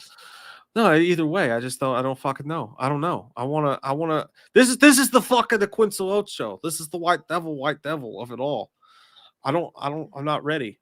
I haven't thought about it. My brain's fucking dumb as shit right now. What? No, well, I got one from the 80s. Rambo. Michael Parton says Reanimator versus Dead Alive. Dude, I would take Reanimator 1,000 times out of 1,000. I'm not that one for sure. That's rough. That's a rough one. No, I mean, what's your 80s one? I just said Rambo. Rambo? Trying to think. Rambo 1, by the way. I'm gonna go with Rambo 1. First Blood. How about let me make sure this is a 90s movie. Yeah, it is. All right. I see your Rambo. Right. I see your Rambo. Don't raise me anything that I can't afford, okay? Because I will open up a credit card in your name. Let's do it. Let's do it your way. Okay, Rambo. You can have it your way. Don't pick something like that's obviously like an amazing. No, I think this. No. I think this is good. I think this is good. Rambo or Point Break? 1991's Point You've Break. lost. You've lost, son. I disagree. I think throw dice. Oh damn! Clinton said True Lies. That would have been a fucking good one, dude. Shit. Fuck. That would have been a great one. Nope, you can't say it. I know. I would have said Last Action Hero, or like you could have picked in the 90s, like versus Rambo. You could have Die Hard with the Vengeance. Point Break's way fucking better than Last Action Hero. Are you kidding me? No, dude, no, it's not. I would actually take Point Break over. I don't Rambo. Trust Keanu Reeves can surf. Here's Patrick Swayze. Here's why, dude. Like Rambo is great. Like, don't get me wrong, I fucking love it. I think it's a good vote. But Point Break wins this one hands down for me because Rambo has 6 fucking movies. You take out the Rambo: The First Blood, it is the best one, but you still got those other 5. Yeah, there is no movie in the fucking world like Point Break. No movie in the world. You got Keanu. There was no movie like surfer. Rambo. You got the other 5 fucking Rambo movies. Like you got Keanu Reeves as Patrick Swayze versus Keanu Reeves in an ultimate 90s movie with fucking surf bros and like fucking bank robbing and the mask and him shooting his fucking gun in the air because he loves him. He doesn't want to kill his fucking friend. It is hot. It's sexy. It gets the people going. Versus, I go Point Break. I gotta go with Rambo, man, because like that's the first time you ever saw a guy like all you want to. You just want to get a fucking a cup of noodles. You just want to come into your fucking town, and you got that fucking Tommy Boy's dad that was like, "I'll just give you a lift out of town." He's like, "No, I'm just gonna walk into your town," and then he goes into the fucking forest and he sets up traps and shit, and then you see his body and what he's gone through, and then you see that Colonel Troutman, the ending of that fucking movie. Man, the fucking emotional turmoil. He's like, yeah. And he was like, we're going to go cruising around. We're going to go drive the wheels off it. This fucking blood's all over me. It's all over me. Dude, honest to God, I think it is underrated as one of Sylvester Stallone's best performances. That movie should have won an Academy Award for that fucking moment alone with Colonel Troutman. At the end of the movie, when he is just giving it all up to Colonel Troutman and saying what he's gone through, he should have won an Academy of fucking Award. I know he got an Academy Award for Rocky, which he deserved, but he should have got an Academy Award for Best Actor for that moment alone. I do not disagree with you. Because here's the thing, when you watch Rambo 1, you're like, oh, it's just a badass dude. This is a guy, like he goes out in the goddamn forest and he wickers away a piece of wood that can stab a man's knees when he triggers a fucking trap like I'm a Lost or Hardy Boy. But no, it's not like that. You see the damage that's been done. I agree with you, but tell me Point Break's not more entertaining. Yeah, dude, it's more entertaining because I get to see them both shirtless. But hey, you get to see still Stallone shirtless, and too. Stallone is way in better shape than either one of them. Well, yeah, I mean he does fall through a fucking tree. Yeah, he's just way and he's got a Bowie knife. Yeah, but dude, there's just so much surfer hotness with fucking there's a lot of Swayze surfer hotness. And Keanu Reeves, and then you throw a Nick Nolte in there, right? Shit, fuck, that's Nick Nolte, right? I always get him confused with Gary Busey. I think it's Nick Nolte, but yeah, I think it could be Gary Busey. I don't know. I think they're brothers, but Rambo to me was like that one time. Like, dude, it was tragic. It was action, and it was it was both of those things. It actually combined the two. Hey, let's take our anger towards each other. Not that we really have any. I'm just kidding. And let's point it all towards this person, Jay, who said, "Oh, hang on, I lost it. Fuck." Tom Ungurian. What the fuck is the matter? Get the fuck out of here, Tom. I'm kidding. He says, I'll take the first Fast and Furious movie over Point Break. Real talk. I remember the first time I ever smoked crystal meth. You shut the fuck up. Tom, what are you doing, sir? If I were pulling you over, if I were a cop, I'd be like, sir, we're not going to hurt you. Just step out of the car and put your crystal meth pipe down. And then you hit him with your nightstick. And then he'd be like, I'll take the Fast and the Furious over Point Break. Real talk 100. I'm like, sir, you're still smoking your crystal meth pipe. Will you please step out of the vehicle and walk 10 paces away? Then you run by with your nightstick and hit him with the knees. And then he would be like, Vin Diesel. I'm like, this fucking guy is crazy. Karen, Light him up. give me the gun, Karen. Give me a taser and aim for the eyeballs. Tom is smoking some shit tonight. But that being said, Rambo wins the vote 61 to 39%. Wasn't even all that close. And this gives the 80s the win overall. 7-6. 80s win tonight. We were born in the 80s. We didn't really get to grow up in the 80s necessarily. We grew up in the 90s, but I gotta give it credit. The 80s was a decade that changed the world. It was the last. Well, actually, the 90s was the last really good, great decade. But the 80s was the magic. It was the Willy Wonka. There was something about the 80s when you see 80s movies and the 80s, the music, the video games. Yeah, man, the 80s was like a fucking. I gotta be honest. If I went back in time and I was like 18 in 1987. That's good times, man. That's good fucking times. The 80s walked so the 90s could run. You know, that's the way I look at it. You know, I probably picked the 90s at the end of the day over it all, but like the 80s, right? Let's do a quick skim through, just really quick, just to give you guys some responses for your efforts tonight, because you guys made this stream with some thank you guys. Great choices, some amazing choices. Before we go, let's see. I'm gonna scroll through some of these really quick. Michael Rain, Once Upon a Time, we'll do a speed round. Once Upon a Time in America or Gangs of New York? I'm gonna go Gangs of New York. Fucking amazing movie. Gangs of New York. I can't remember Once Upon a Time. So yeah, Gangs it was of New good, York. but yeah, too long for me. It never really reached the whole thing. By the way, it's weird. We've actually talked about that. Gangs of New York is actually underrated as fuck as a mafia movie. That's the one that Daniel Day-Lewis should have been Joker. If you watch that movie, Daniel Day-Lewis is the Joker in that movie. My God. Yeah, he fucking is, dude. Yeah, he really is. Andres Martinez, thank you, sir. Says Point Break all day. # Red Hot Chili Peppers. Yeah, Flea was in that motherfucker. He really was. You do gotta give him credit for that. Let's see. And actually, this was and I'll continue to go through these while I'm looking at them, though.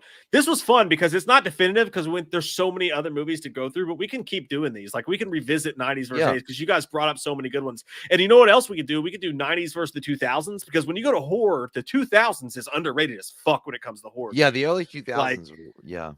Fuck yeah, dude. We can have some real fun with this shit. Well, I like this the best because this is your guys' thing. So I liked it. It's fun. Yeah. Lion King or Kazam. I'm gonna go. Shut the fuck up. Lion King. Put some respect. All the stars in the world think that you're stupid. Oh, dude. G Stokes, Rambo versus Rocky 4. No, it's Rocky 4, I'm dude. Not playing you. It's I'm not Rocky playing 4. A game with you. I'm not playing a game with you. No. It's Rocky 4, dude. We'll say that for another day. I'm not. That's Rocky 4. I'm not. You know it is. I need time to think. You know it fucking is, dude. Okay. Jeremiah says Howard the Duck for Short Circuit 2. I'm gonna go Short Circuit 2. Again, Jeremiah, I need time to think. You can't just bring shit up to me like this. Okay. Creep Show versus Tales from the Crypt. The Tales movies for me, Tales from the Crypt. But I mean, movies, I'm not gonna. I go Creep Show. Well, I mean, I don't really want to answer these questions if we're gonna save them for later on. Well, it's the vote's up to them. We're just giving our quick opinion real quick as we scroll through. I would go on a quick vote. I would go on the movies. Creep Show's better. On the I just picked Tales from the Crypt because it launched a HBO career. It's a fucking puppet. Stacey J. Blair Witch versus Day of the Dead. You got it. Day of the Dead. Shut the fuck up. Get out of my face. Yeah, I'll go Blair Witch. I know you would. I know you would. It was the greatest marketed movie of all fucking time. But Day of the Dead was the last great, awesome movie that Romero really did. It's absolutely a better movie than Blair Witch for sure. Scream versus Gremlins. Scream, dude. Come on, let's go. I'm not gonna. Scream, bro. I don't want to waste time. True Lies versus Rambo. I'm gonna pick Rambo. I'm gonna go True Lies. I know. He's all about that fucking. He's all about that fucking fighter jet picking up his daughter. We already did that one, man. Yeah, I know. Andres, you're late on that. We did do that one, so scroll back. Halloween 2 versus Scream 2. Easy, dude. Come on. Halloween 2. Let me stab your titty and see if it's full of juice. I cannot tell you. I think no, you know. Yo, you pick Halloween 2. You pick Halloween 2. I don't know. Rambo versus Total Recall. Total Recall. Dude, this is like the, you know, and I love you, man. When Paul Rudd shows up and he's playing poker with those guys that hate him, and he's like, "All right, everybody say it at once." He's like, "Rolling Stones or Beatles? Go." He's like, "Stones," and the guy was like, "Shut the fuck up."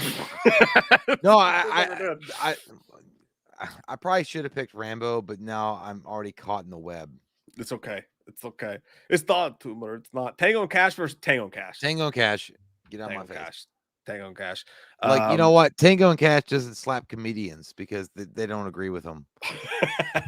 American Pie 2 versus Family Vacation. American Pie 2. Is Family Vacation the original? I'll go the original on that one. Yeah.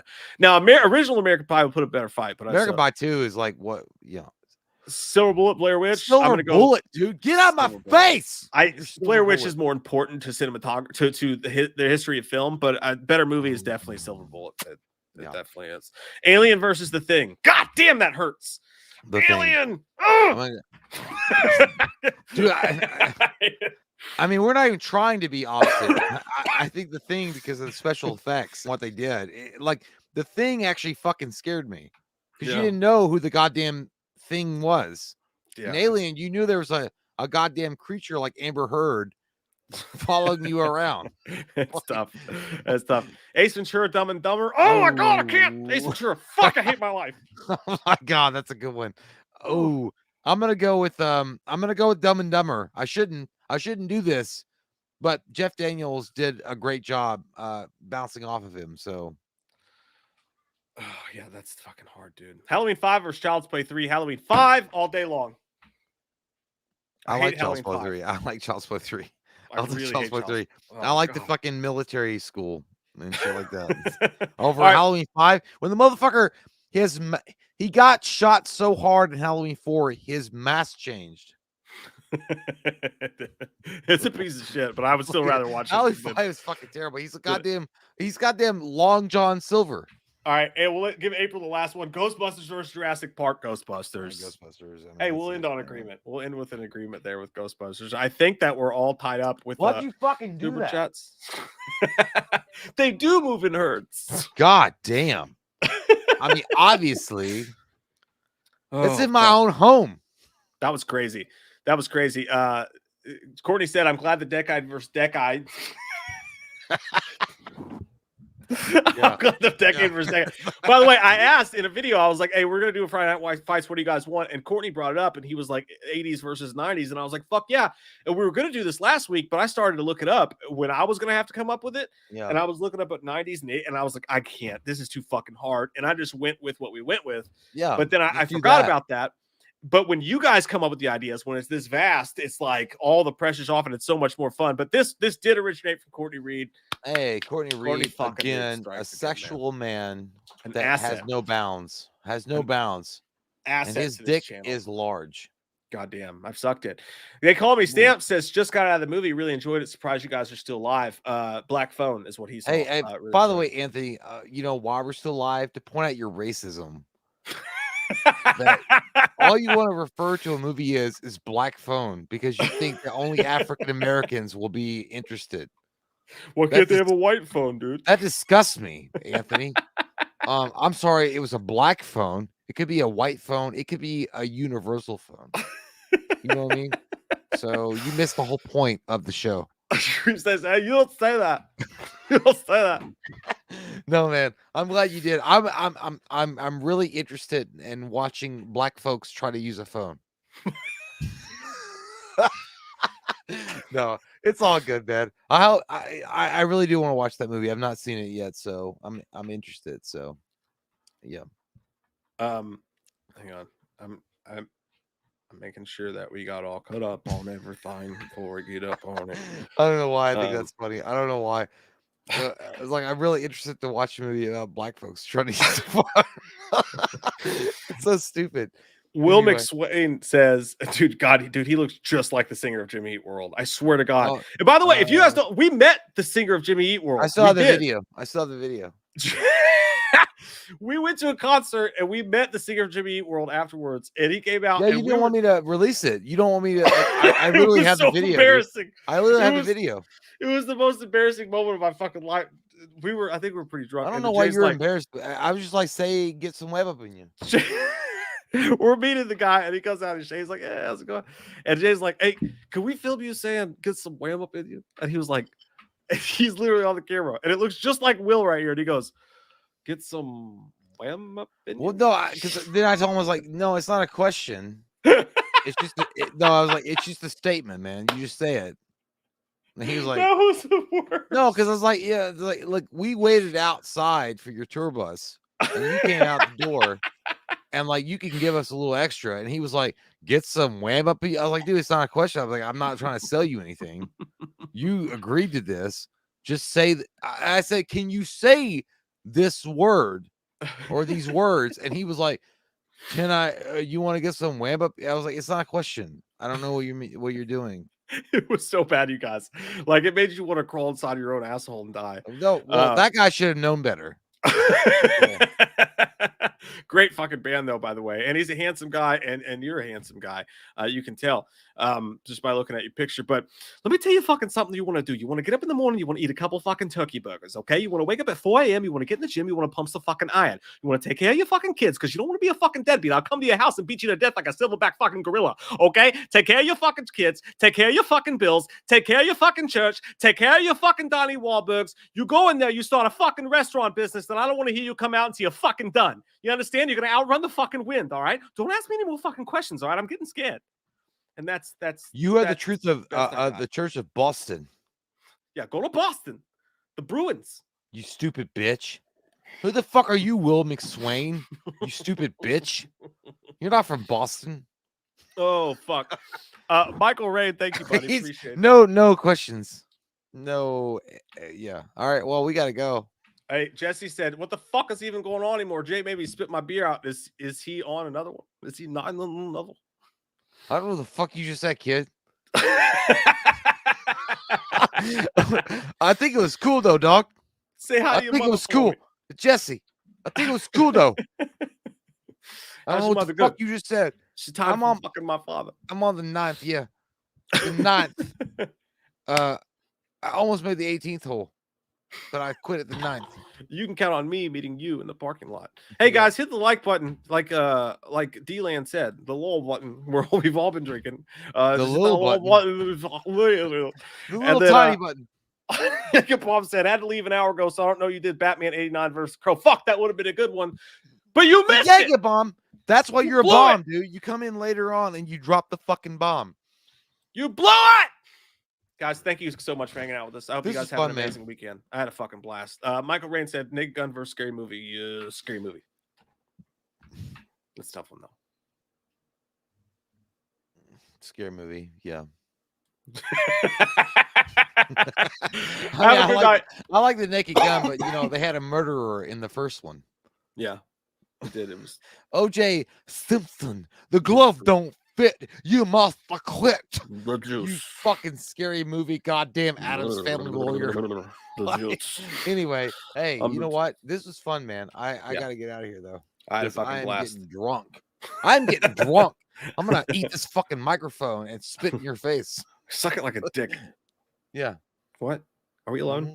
We're not alone yet. Hey, thanks, Vinny. Appreciate it, brother. I'm gonna try to feel better. I feel better because of you guys. Thank you guys for hanging out with us tonight. We fucking love you guys. It was fun, man.